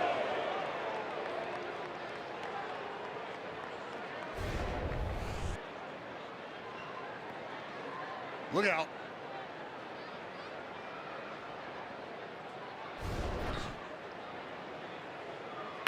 One and two. That's golf down the right field line, but foul. I don't know how he got to that baseball, but then again, it's Jose Ramirez. Just when you think he can't do something, he proves you wrong. I mean, look at this thing. That's a slider with a ton of depth down and in. That's not even a golf swing. That's a cricket swing. Yeah, Jose dropping to a knee to get to that. 1-2, and again, I mean, how did he get to that? That ball was going to hit him. I am convinced. I don't need to see the replay. If he doesn't hit that, that ball hits him. Well, we're going to see the replay anyway. My goodness. Sterner, really? How? 1-2 pitch, won't hit that one. He strikes out. Sterner gets out of the inning. And the game remains a 1-run Cleveland advantage, 5-4. Get all your highlights, analyses, live updates, and more. Everything an athletics fan needs. The NBC Sports California app. Download now. I'd like to download some of them dots. It's Colby Thomas up. Herron back out there in a 5-4 Cleveland advantage. Yep. Dippin' Dots? Yep.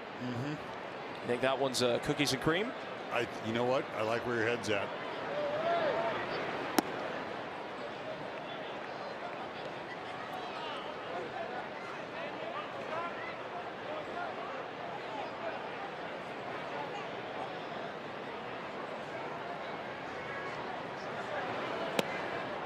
Two balls and a strike. I mean, I could go for one of those. Well, I think that's like one of those strawberry mango lemonades. Those are excellent, by the way. Popped up in foul ground, and Manzardo can't find it. It drops fair. That ball was probably 2 rows deep, it looked like, into the stands at one point. Am I exaggerating? And possibly. You get the idea, though. This is going to be a great look from wire cam. And just think about where Manzardo. Look, Manzardo is playing this ball like it's going to be a foul ball and might even be out of play. And instead, whoop, whoop. No, uh-oh, trouble. What do you mean it's a knock? Stephen Vogt's going to go with the right-handed reliever here. The tying run aboard in the bottom of the 6th. This copyrighted telecast is presented by authority of the Athletics and may not be reproduced or retransmitted in any form, and the accounts and descriptions of this game may not be disseminated without the express written consent of the Athletics.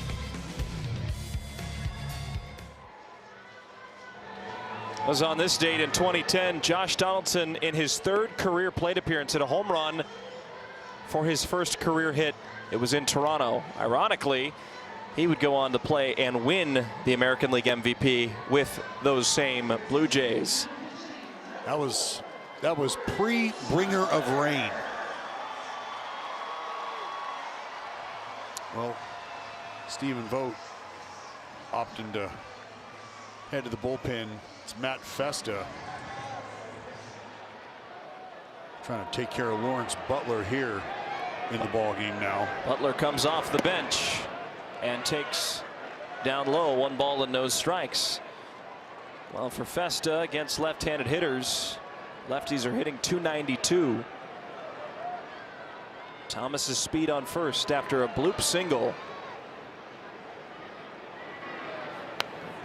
Tag back foul, 1-1 on the cutter. So you lift Geloff for Butler to play the matchup game. Zach had a 2 RBI single, so a job well done by the center fielder who started the game.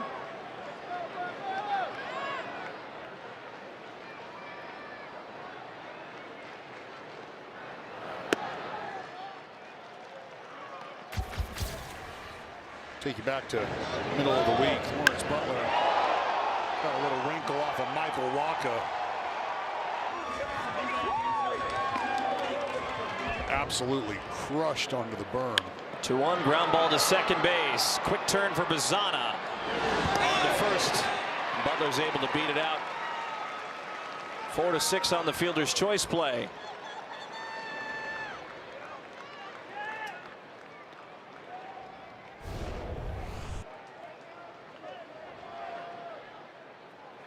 You said it, you watched Bazana play the infield and take infield today. Anything stand out about his performance there? Probably not quite as fluid as he would like to be at this point in time. And I think it's probably a combination of, just trying to settle into the big leagues, but also, learn the position at a high level. There's probably a lot of desire to go out and perform well, and maybe during times like that, especially early on, you try to do a little more than you might be comfortable with or even capable of. Now let's keep an eye on Lawrence Butler. We know we've seen the Law Dog aggressive on the bases, and I think there were some movements that were a bit robotic. But I think as he continues to settle in at this level and settle into the position, there's going to be growth. Let's remember something, just to kind of put it in perspective. When you're the type of player that Bazana was in college, I don't know how much coaching a player of his caliber is receiving, right? Look, you go knock balls down defensively, go hit in the middle of our lineup, produce, and thanks for coming. And when you get to the minor leagues, especially as a 1-1, right, the superfractor type player, Chris, to just kind of peel back the curtain a little, I think coaches, and especially this day and age through the minor leagues, they probably want to keep their hands off you, believe it or not, as Jeff McNeil takes a borderline strike. And what I mean is, there's probably a lot of, hey, you know what? What do you need? If it's flips in the cage, here you go. If it's ground balls, here you go. You might be a little apprehensive as an instructor, as McNeil having an extended conversation with Leivensparger, who's probably reminding him, hey, you got a challenge left if you don't like it.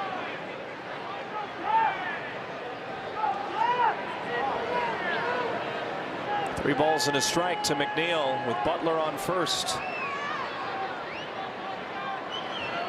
3-1 into left. Martinez coming in, and he'll make the catch. Butler scampers back into first. It's a fly ball out for the second out of the inning. But to your point about Bazana too, before he got to college, there is a growing amount of Australian players starting to build up those younger players that go back home to Australia.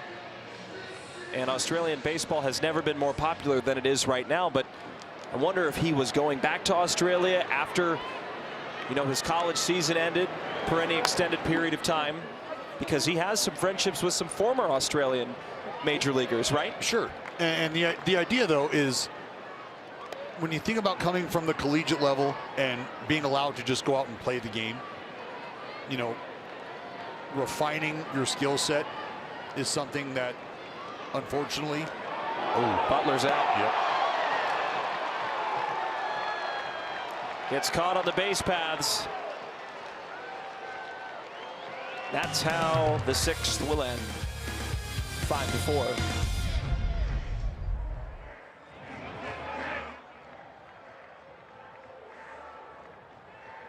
Sacramento skyline late at night. 5-4 the score. Fans enjoying some beverages, some food, and a tight contest as Justin Sterner is out for the 7th. Butler in center field. He reached on a fielder's choice play, but then was picked off at first to end the 6th inning.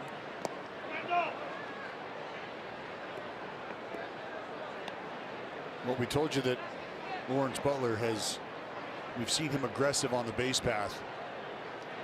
You know, in that moment, just a split second of, I don't know that it's distraction, but just a split second of maybe being off balance, not quite locked in on the pitcher. You're able to take advantage of it. 2-1. Manzardo high in the air to right. Thomas broke back, now a few steps in and makes the catch. 1 away. Calling all future ball players. You can join us at the ballpark this Sunday to celebrate Youth Baseball and Softball Day. Secure your special ticket right now to participate in our pregame parade and experience an action-filled Stompin' Sunday. It's the perfect day for young athletes to walk the big league field, or you can just cheer from the stands. Get your theme ticket at athletics.com/themegames. 1, 2, 3, 4. I declare the thumb war. Who you got? Oh, I got the sister. Oh, they're breaking the interlock. Nope. No snake holes though. I feel a double team coming on soon. She's been fighting an uphill battle. Come on, girlfriend. Nope. Yeah, what'd I tell you? There's a double team. She knows what's going on, Chris. Sometimes you got to bring a little help out from the back. Kids are out for the Hello Kitty giveaway.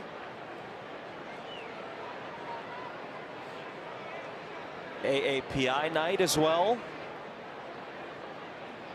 honoring Asian American and Pacific Islander heritage.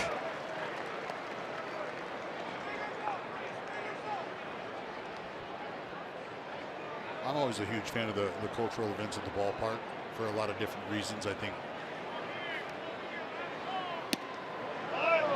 some of the exhibitions we're treated to are always fun to watch, whether it's musical exhibitions, dancing. 2-2.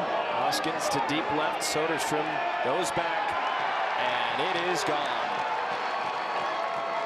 And his return home, Hoskins has a 2 RBI double and now a solo home run. And Cleveland now leads by 2 runs at 6-4.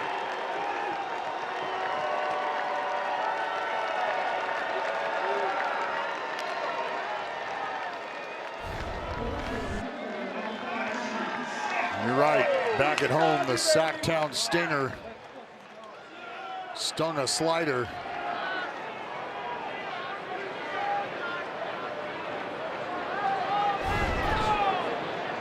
That'll give the Guardians a little cushion. To left, this one will stay in the ballpark. 2 away.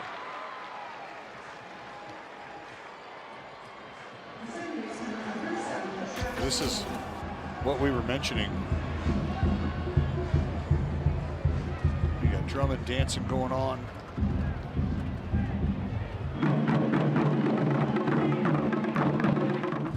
Love this.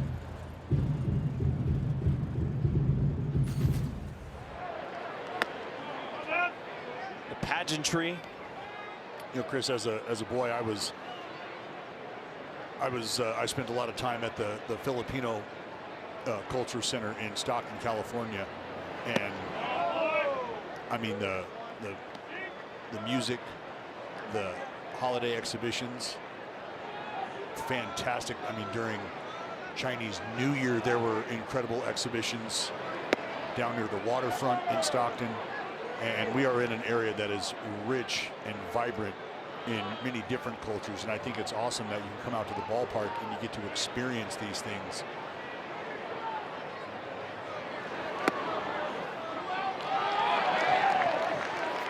All different walks of life enjoying the game of baseball. Mark Kotze is going to go to the bullpen again. after the walk to Bazana. It's the other lefty, Brady Basso, entering the game. The A's down 2.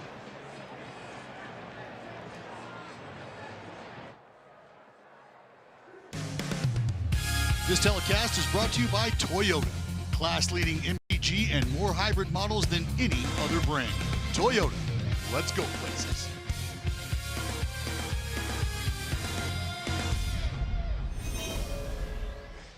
Well, it's 6-4 Dallas. Guardians have tallied another run after Rhys Hoskins' solo home run here in the 7th. And it's Brady Basso's turn against Bo Naylor. 2 away and a 2-run lead for Cleveland.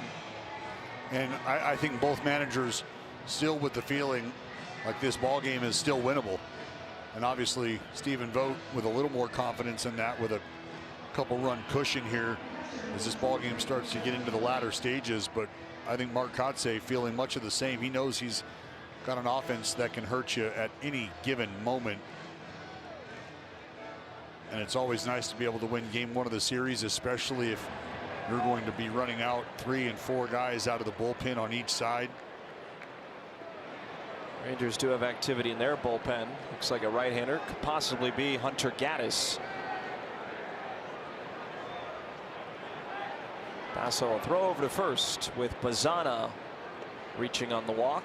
He's a final batter that Sterner faced in his inning plus of work.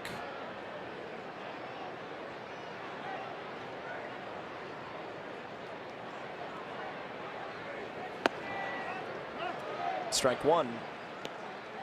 The A's to come up at the bottom of the 7th. DB, Wilson, Langoliers, and Kurtz.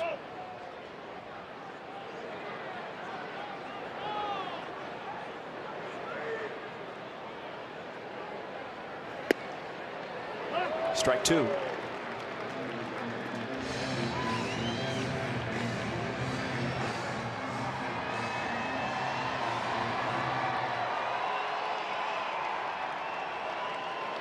Infield swung over to the right.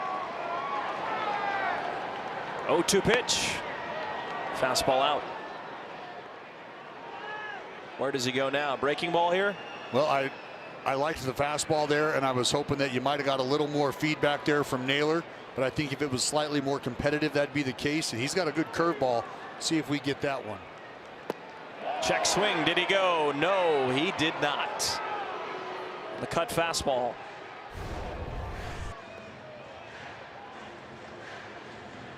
Naylor, just able to hit the brakes.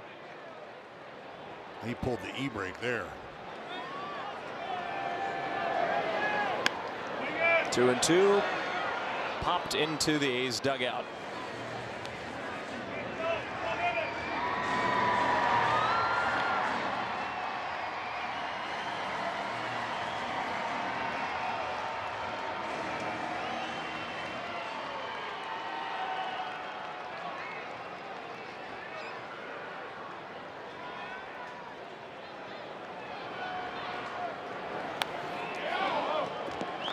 Another fastball.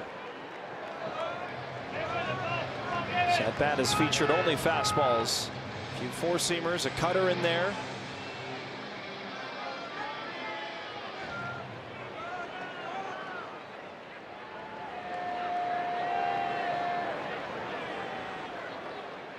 Two and two. There was a curveball, just missed its spot. That's it, just elevated. Now Bazana will be on the move. 3-2, 2 outs, and a 2-run lead for Cleveland. With Rocchio waiting patiently on deck. Payoff pitch. Driven to right field. Thomas going back. Leaping try. It's over his head and off the wall. Bazana's going to score.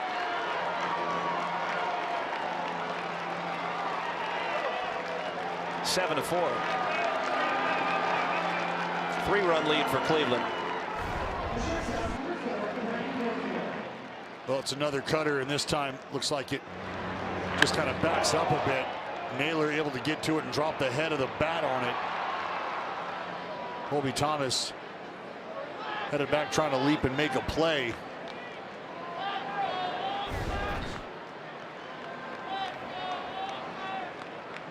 You said it, partner. Lozano able to come all the way around from first and score. Guardians starting to widen the margin now. It's those runs of insurance, especially with experience in the back end of the bullpen. Gaddis and Cade Smith, who you don't want to have to see today. Now Rocchio dumps it into left. This is going to be another run. Naylor scores. Rocchio trades places with him, and it's 8-4 Cleveland. Snap of a finger. They have another 3-run inning against the A's. And this is how quickly things can unfold.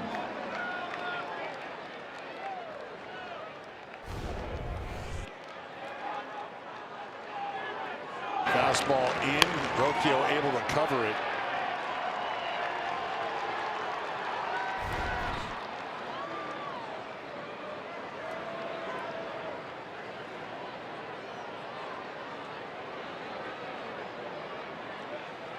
Now Kwan, 2 for 3.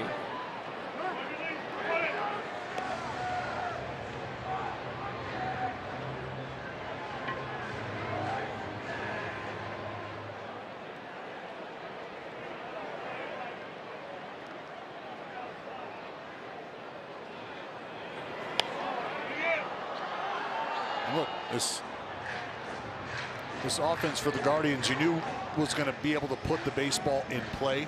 They had just had a tough time of capitalizing on base runners. We saw that happen in the first inning. Came out of the gate, loaded the bases, nobody out, not able to push anything across, but have taken advantage of opportunities all throughout this ball game. Kwan strikes out, but the Guardians score 3 more and lead 8-4. This upcoming schedule is brought to you by Service Champions. Well, 2 more after the game tonight against the Cleveland Guardians, then back on the road to the East Coast against the Phillies and the Orioles. After that, the A's come back home for 6 against the St. Louis Cardinals and San Francisco Giants. It's an 8-4 scoreline. The Guardians have scored 6 runs over the course of the 5th inning on. But it's the top of the A's order, down 4 runs, that will look to respond against a new reliever, a right-handed reliever.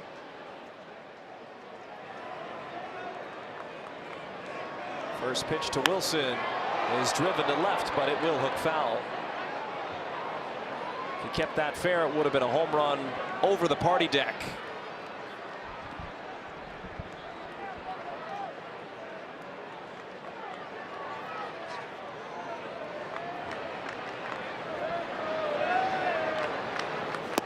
Up and in. Gaddis buzzed the tower of Wilson.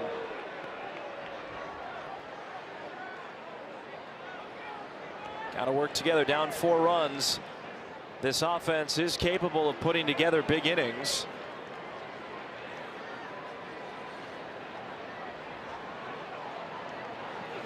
One line shot beyond the diving reach of Bazana, and Wilson extends his hitting streak to 6 games. Leadoff man gets aboard. That's a start.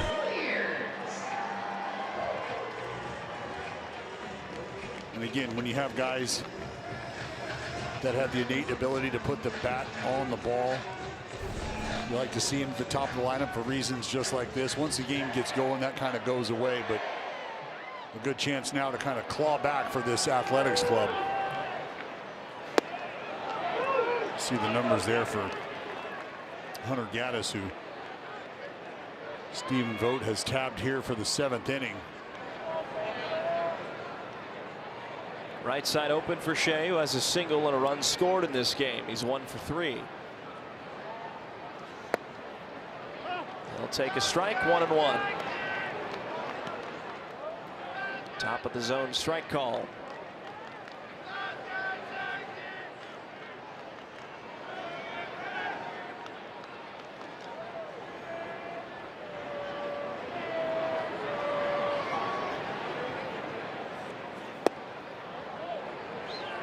Another take for Shea on a close one, 2-1 Well, you know, Cleveland on the road 7-9 with a 4.85 ERA entering play tonight. They allowed 22 home runs on the road, which is tied for 6th in baseball. They've added a 23rd allowed after Brent Rooker's 2-run home run. He's in the hole. Shea eyes it outside, 3-1 now.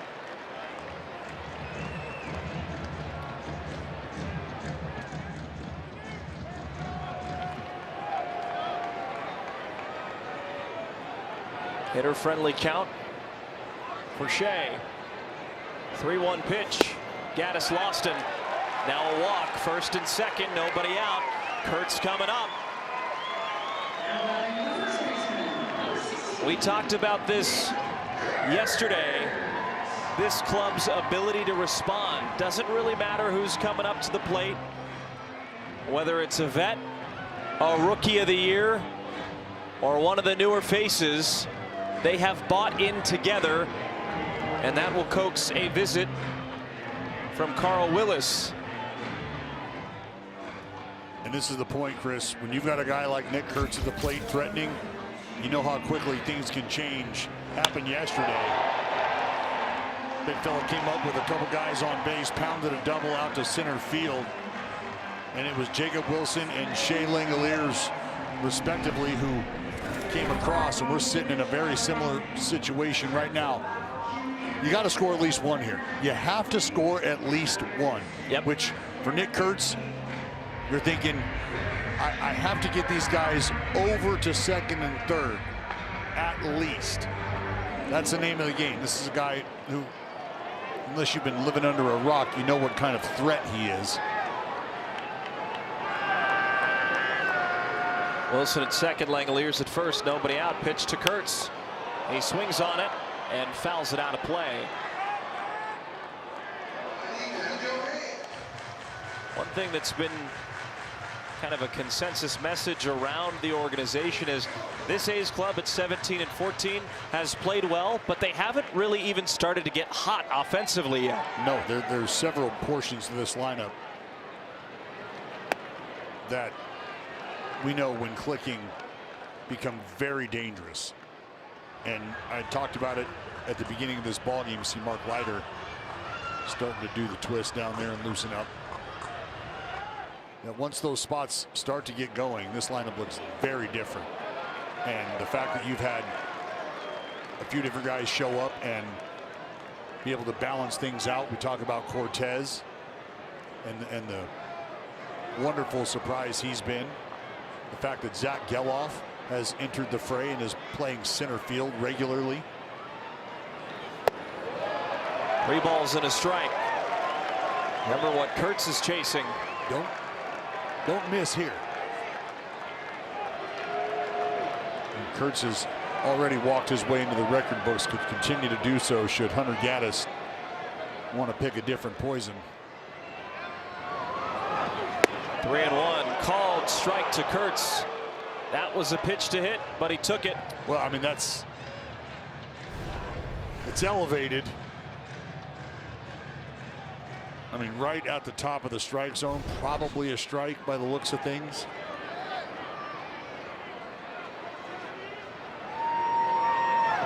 Three and 2 make that 20 games in a row. And a standing ovation for Kurtz. They know what's going on.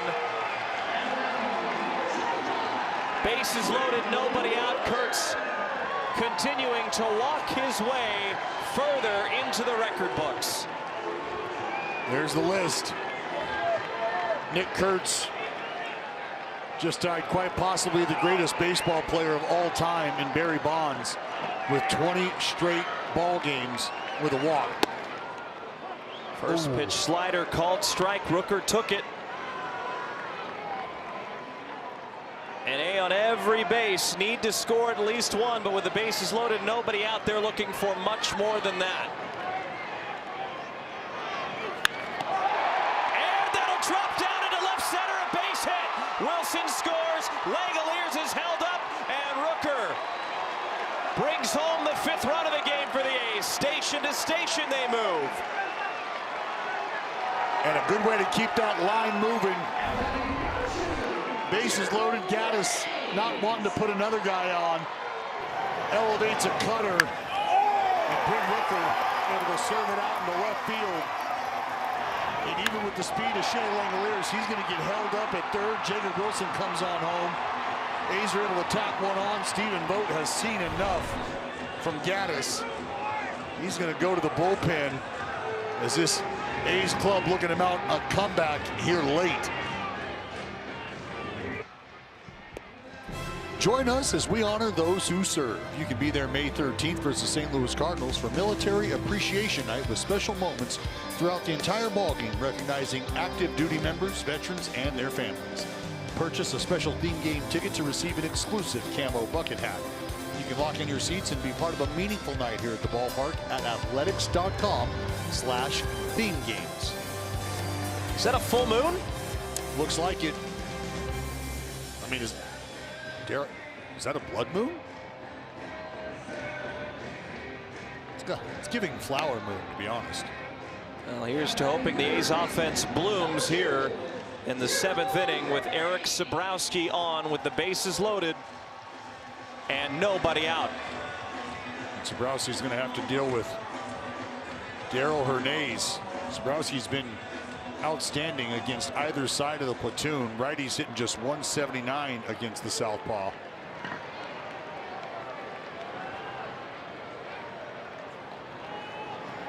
First pitch, tagged back foul. Hernandez hoping to be a killer of this flower moon. See what you did there.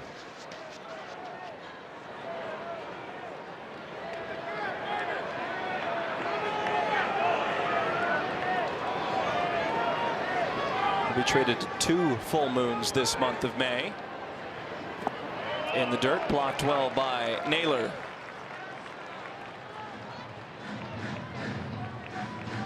This is what the A's offense can do. Never out of a game. 8-5 now. They did get that run you were looking for, but now bases loaded, nobody out. Got to keep the line moving. That's it. Quality at bat will do that.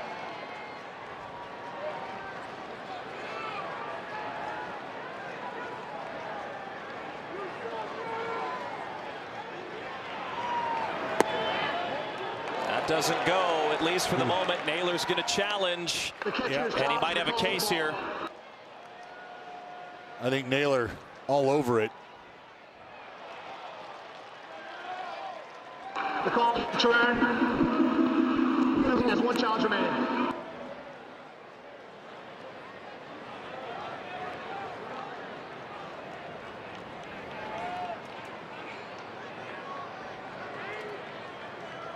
One ball and 2 strikes to Hernandez. He's called out on strikes. He thought about challenging, but he's going to go down looking here for the first out of the bottom of the 7th. And now Sabrowski will face the left-handed hitter Soderstrom.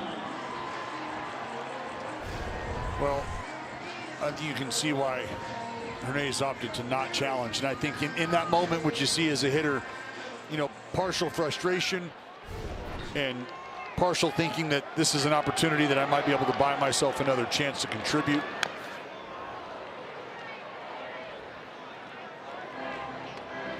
I think all in all, a wise decision there by Darryl.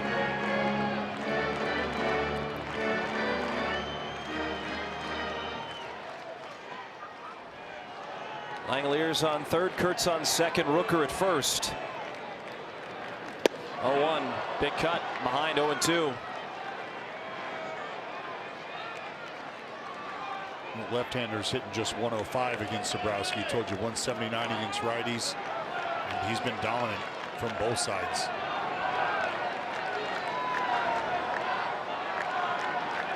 Oh, 0-2 pitch in the dirt. Soderstrom strikes out. Very quick at bat. 2 quick strikeouts, and it's up to Thomas to keep this inning going. Take a peek from the side here. Yeah, fair to say that Sodi offered.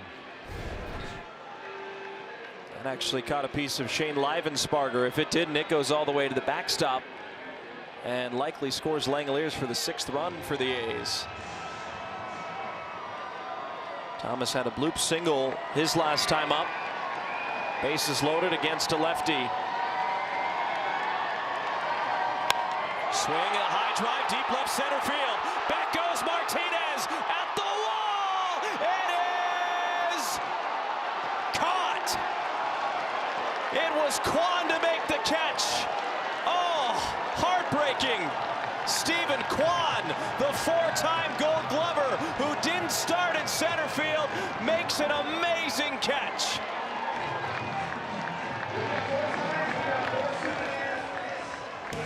A's get one, but only one. Still down 3. 8-5 the score. Cleveland leads. The A's got 1 run back. It's bittersweet. It is. You get 3 on, have nobody out, and only manage 1 run. Colby Thomas came very close to taking the lead with a grand slam to left center, but Stephen Kwan made a leaping catch. The left center field wall. Didn't even start the game in center field. Well, we talked about the defense for the Cleveland Guardians, and all around the diamond. DeLauder flies it to left. Soderstrom on the move. That's going to drop down. Soderstrom plays it on a hop. DeLauder pushing for second. The throw in. It's cut off by Wilson, and he's in safely. 4th hit for Chase DeLauder. Well, here's the catch that ended that last half inning. You can see Kwan starting to feel for the wall, and you got to tip your cap to Stephen Kwan. Colby Thomas thought he had it, and then it's just a slap of truth. And you watch that ball sail into the night. You feel like you hit it well. You're not sure that anybody's coming down with that on this side of the wall anyway. But I mean, all around the diamond, plus defenders everywhere. Stephen Kwan plus 2 outs above average as a defender this season. And you can see why. Tracked that ball nicely, and on a warning track that he's not terribly familiar with, was still able to be spatially aware, time the leap.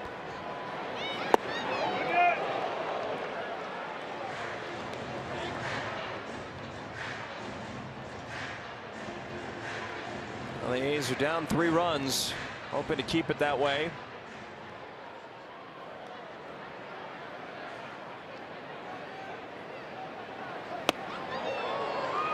Ramirez swings and misses, 2-2.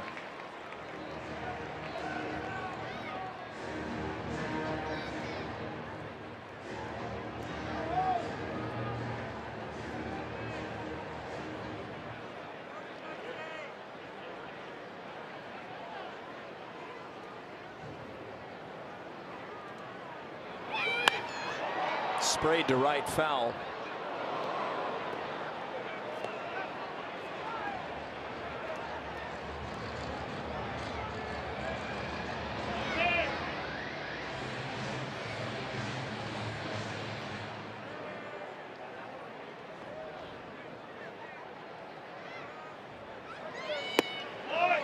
It's funny when you allow multiple 3-run innings and you're still having the conversation like you're still in the game, and the A's are, the way they've played offensively, but that is what they need, is what they've allowed twice, is a 3-run inning.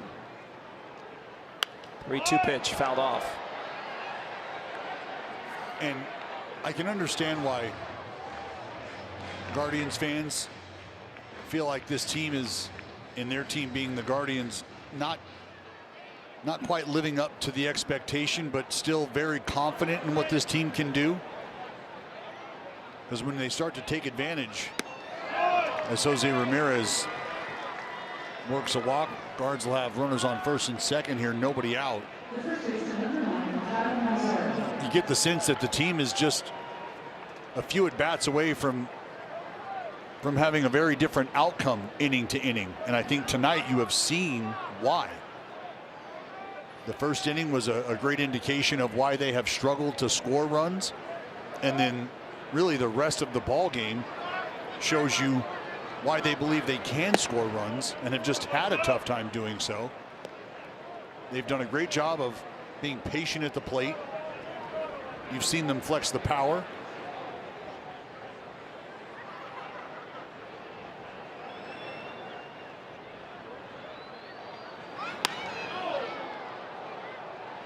6 extra base hits tonight, including the long ball. And one thing that may contribute is looks like Connor Brogdon will start to warm up in the bullpen.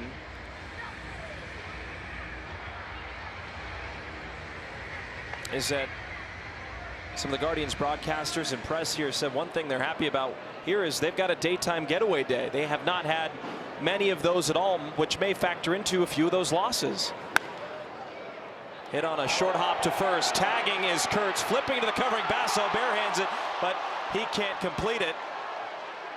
Kurtz makes a nice heads-up play to get Ramirez going to second, but they almost had a very rare 3-1 double play.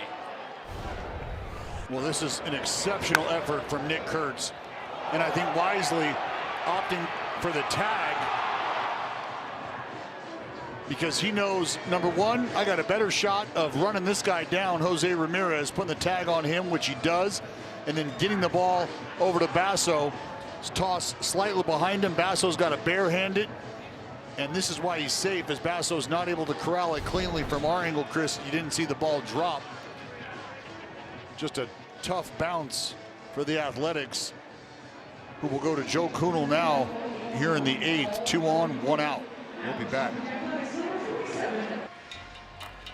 Getting ready for a giant Sacktown showdown. The San Francisco Giants arrive in West Sac to take on the A's for an epic 3-game series. That's May 15th through the 17th. You can lock in your seats for a jam-packed weekend featuring post-game K-pop fireworks, a Sacramento script clear crossbody bag giveaway, kids socks, and more. Get tickets now at athletics.com/tickets.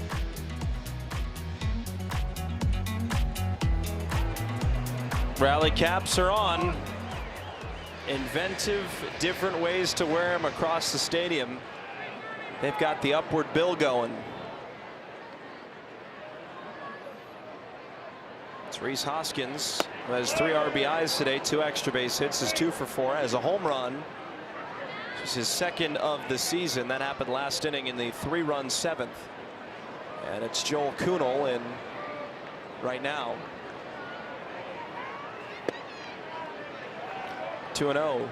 Well, you dial up the number of Joe Kunal in a spot like this, trying to get yourself a ground ball with that sinker. Get a double play and get out of here. Try to close the gap a little more.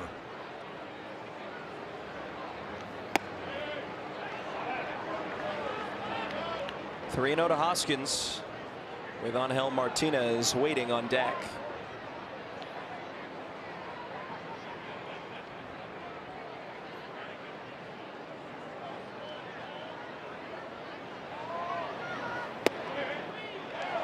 All 4. So Kunal comes out of the bullpen. 4-pitch walk. Bases are loaded again for Cleveland. Walks have been an issue tonight, Dallas. No other way around it. It's now 8 walks issued today by A's pitching. 4 of those 8 have come in to score. Actually, correction, 5 of those 8.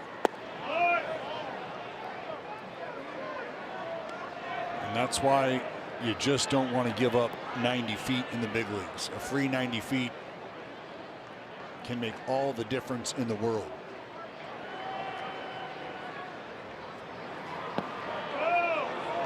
Six straight misses.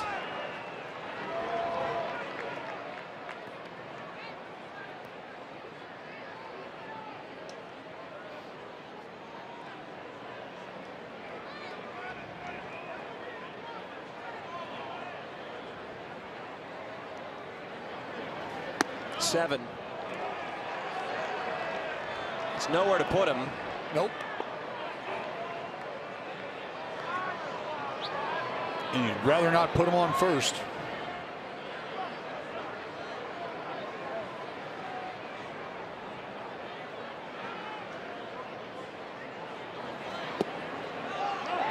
Tried to lean out of the way of that one. Martinez thought it was ball 4. Found a portion of the zone.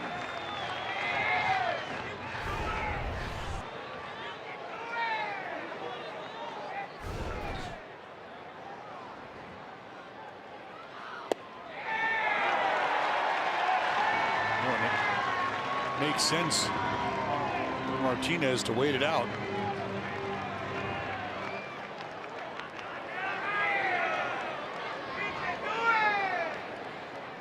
Three and two. Foul ball.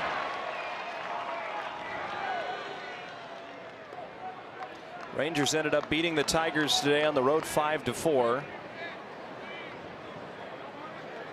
Royals are up against the Mariners 7-6. Currently in the ninth in Seattle.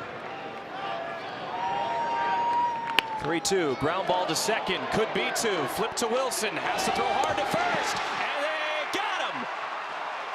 4-6-3 double play. Kuno finds a way to get out of it, keeping the scoreline at 8-5. Maybe some momentum heading into the bottom of the eighth. A's down 3.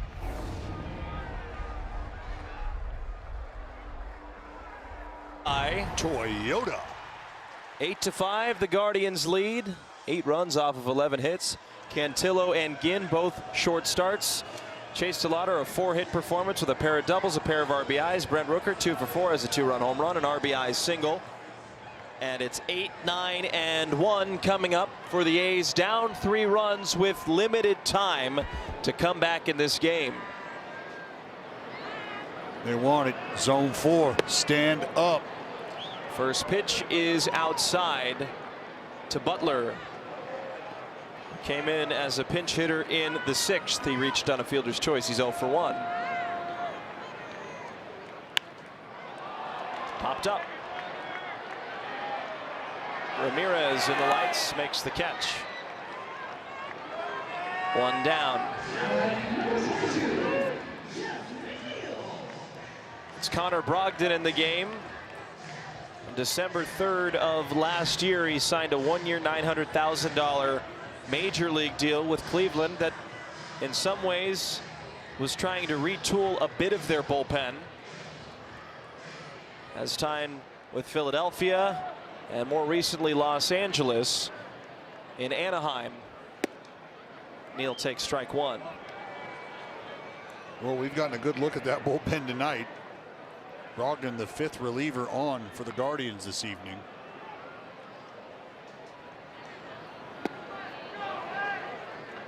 Brogdon was 3-2 with a 5.55 ERA and 43 appearances for Anaheim last season. His best season came 4 years ago in 2022, where he went 2-2 with a 3.27 ERA in 47 appearances with Philadelphia.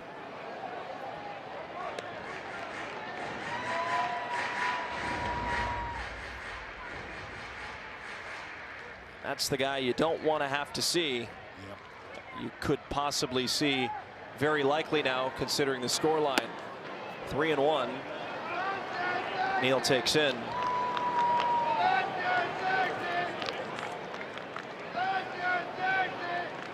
Brogdon has experience against the Athletics, going back to his time with the Angels.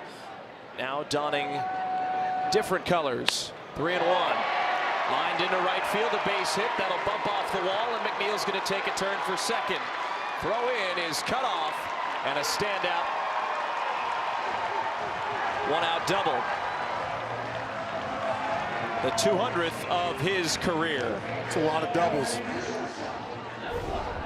A lot of doubles. Jed McNeil, just a pure hitter. Pures up a fastball. Down in the zone.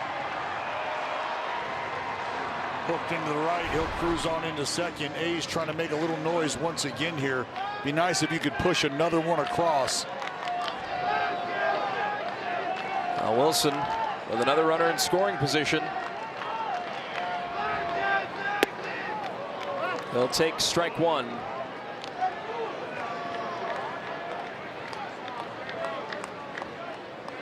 This is a unique lineup. You have McNeil at number 9 to set up Wilson at number 1 in the order. Sometimes you've seen him back-to-back where Wilson sets up McNeil. Ground ball up the middle. Moving over is the shortstop Rocchio. He bobbles it and will have no play. So a break for the A's. Now the tying run comes to the plate. A's are cooking. Ball up the middle, Rocchio ranging to the left, just not able to field it cleanly. Ball's gonna kind of gobble him up here, right off the heel into the breadbasket.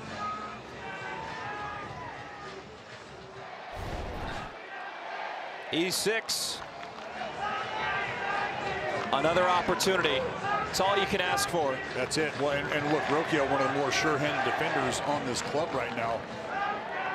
+3 outs above average for the shortstop this season. But unable to come up with it there. Shea takes up. 1 ball and no strikes. Right side is open as Manzardo holds on Wilson. The right fielder DeLauder playing way back in right. 2 for 11 with runners in scoring position. Now 2 balls and no strikes to Shea.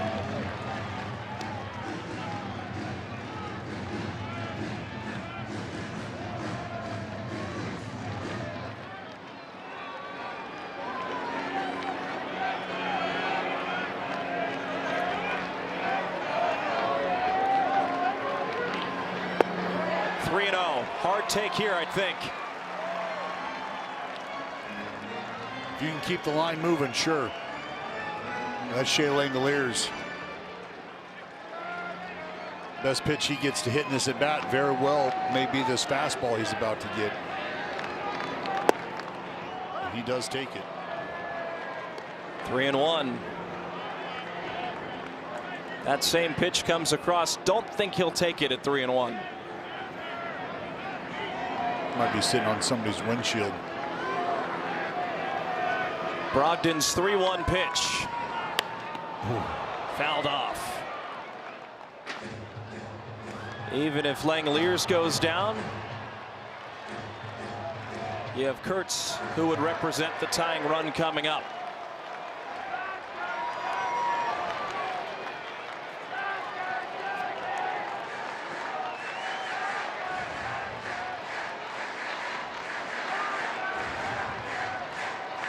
Brogdon against Langoliers.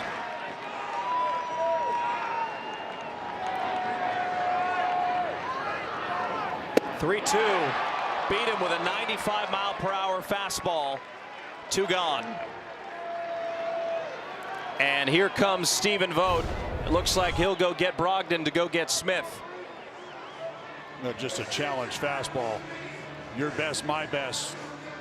And unfortunately for the A's, Brogdon's going to win that matchup tonight at least. Still have 2 on, 2 out here. Stephen Vogt has made the move. It'll be Cade Smith on to take care of Nick Kurtz.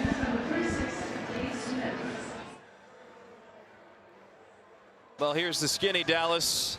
Guardians lead 8-5, 2 on, 2 out, tying run coming to the plate. Stephen Vogt has taken Brogdon out of the game after striking out Langoliers, has gone to the bullpen yet again for his 6th reliever of the game. And it's going to be Cade Smith attempting a 4-out save for the first time this year. He already has 7 saves under his belt and one of the lethal relievers across all of the American League. That is fair to say. Cade Smith, you see,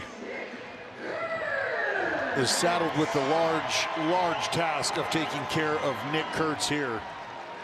Runners on first and third, you got 2 outs.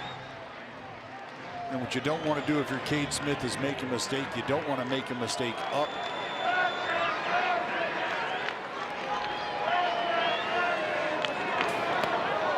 That's in the dirt. Somehow Naylor able to pick it. McNeil nearly strayed too far away off of third. Almost any other catcher in the league doesn't block that, and it's an 8-6 game. I mean, that's the thing. This isn't even a block. This is just an absolute snare job. That's impressive. Naylor just checking the glove to make sure, really double checking. Outside, 2-0.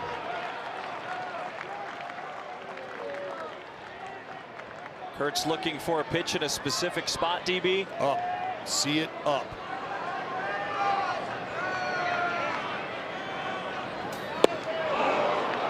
It's a splitter that he swung through and missed. And that's the one you're trying to see up. We talk about the split and the knuckleball in the same breath, where if you see it high, you let it fly. You see it low, you try to let it go.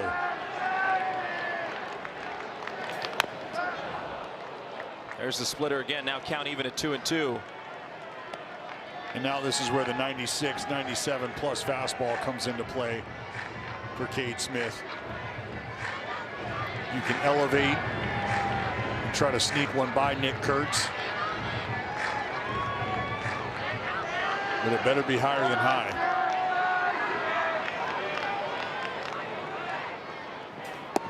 He lays off. 3 balls and 2 strikes. That's a tough pitch to lay off of, and he did a good job there. That means that Wilson will have a head start. Will this inning continue further after this pitch? Payoff from Smith. It will not. He strikes out Kurtz. That ends the 8th. A's go down quietly in the 8th inning. 8-5. Let's go to the 9th. Into the 9th inning, you see the score. The Guardians lead 8-5. A frustrating last 2 innings offensively for the A's. In the 7th, they had bases loaded and nobody out. They're only able to scratch across 1 run, and then in the 8th, they had 2 on and 1 out. Back-to-back strikeouts ended the inning. No further damage done. And it's Kunal again against Bazana, who's still looking for his first big league hit.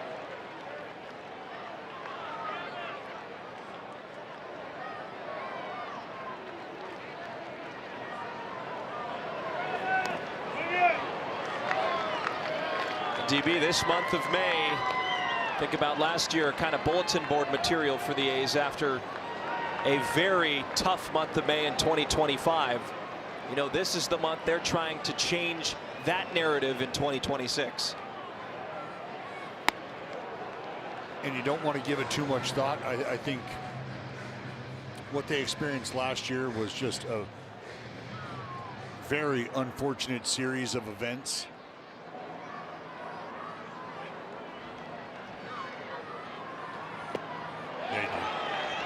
One down.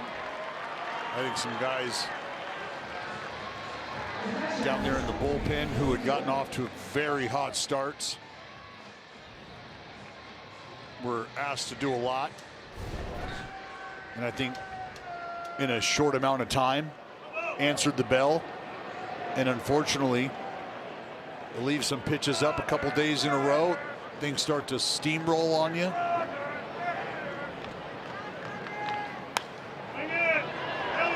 And it just felt like the collective just was not able to pull themselves out of the funk until it was a little too late. And how many times did we say it? Can't win a division in the first month or so of the season. High fly ball to right. Thomas going back.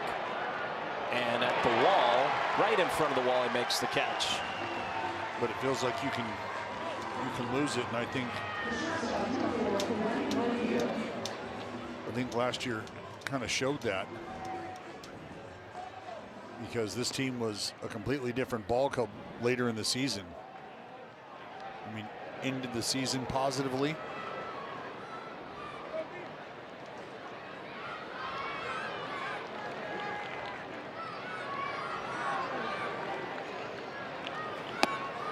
Rocchio will switch sides of the plate again. Go back to hitting left-handed. Had an RBI double from the right side 2 innings ago.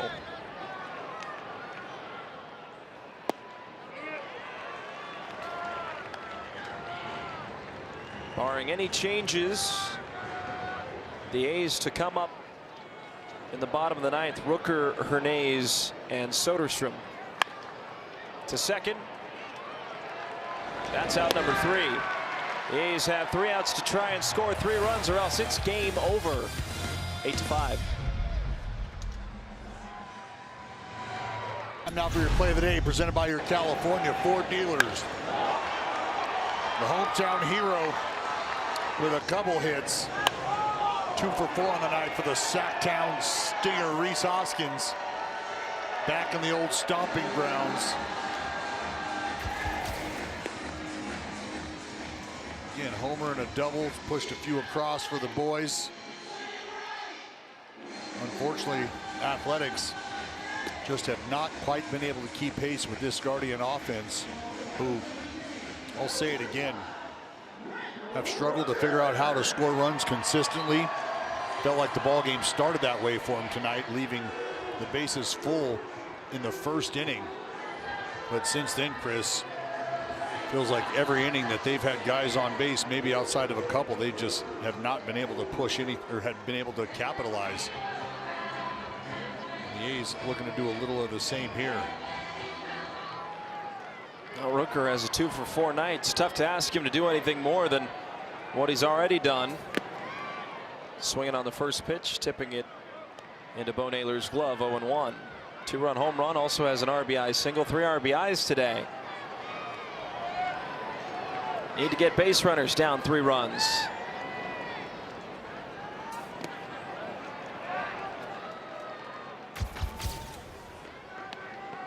Well, it's been a long time coming. I mean, just looking for a knock since that last walk-off blast. He put a charge into it, no doubt. 2 balls and a strike. Carlos Cortez has picked up a bat and is on deck. Well, that's a knock waiting to happen. 3-1. Got to appreciate these guys not being too hasty at the plate. Rooker working a 3-1 count. That's a guy who will give you a professional at bat every time he comes up. 3-1. Popped up and into the seats. Now Rooker's got to protect at 3-2. Smith got a big strikeout in the 8th inning. He struck out Kurtz. And the A's chances of scoring in the 8th. But he's attempting his first 4-out save of the year. 3-2. Rooker hits it hard on a few hops to Bazana, who's able to gather and throw to first, 1 down.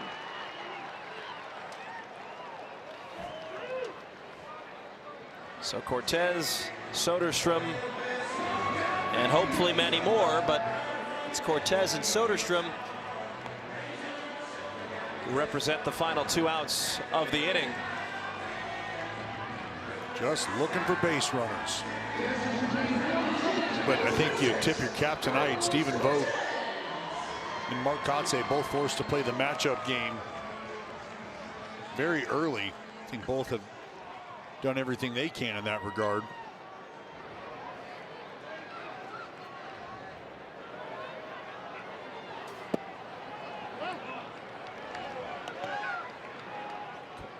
Cortez is on a 10-game hitting streak. American League Player of the Week last week.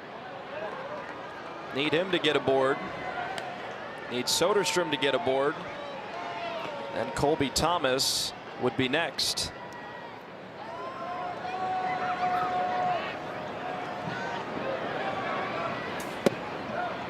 Strike 2.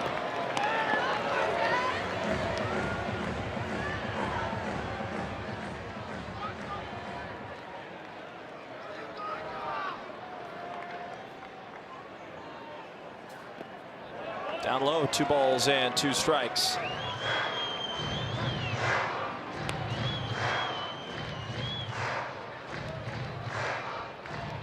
Got daytime baseball tomorrow and Sunday.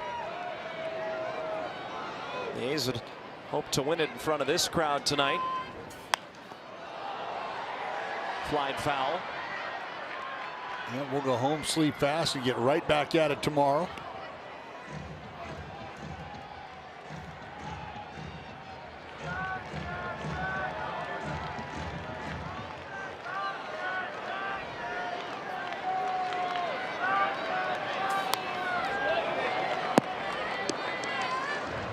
Not an easy pitch to go down and fight off if you're Cortez.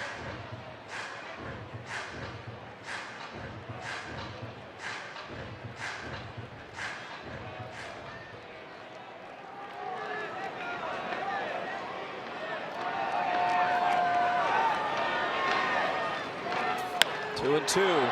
Fly ball to left. Martinez on the move. He slides and he caught it. Another defensive gem by Cleveland. A's can't catch a break. It's just been a great defensive performance in the outfield for the Guardians. Now they're 1 out away from winning the ball game. We'll talk about it all series, but when you have plus defenders littered all over the diamond, you feel pretty good about the ball being in play if you're a pitcher for the Guardians.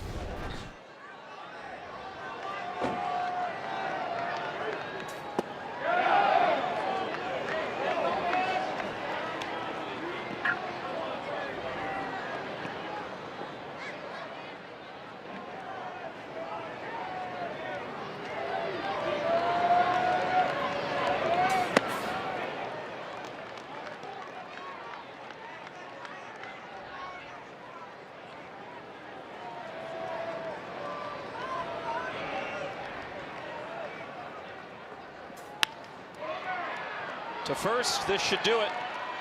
Smith covers a 4-out save.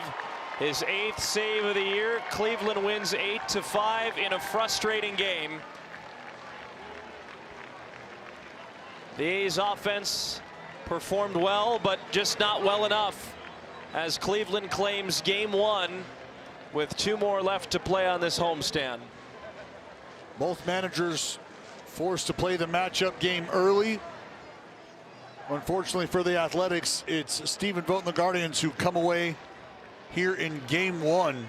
The Guardians, 6 men out of the bullpen that followed Camtillo, who only got through 4 innings, but nonetheless gave his team a chance to win the ball game, which that offense relentlessly continued to claw their way back and ahead in this ball game and never looked back.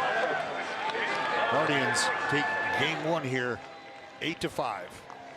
Back to the drawing board tomorrow. Here are the probables. The right-hander Slade Ciccone against Jacob Lopez.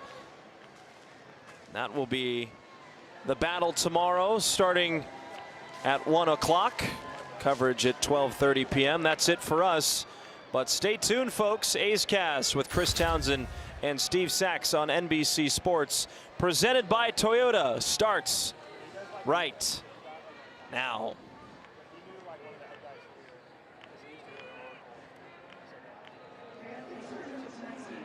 They got 8 by our pitching staff with the Athletics, and they wind up losing this game.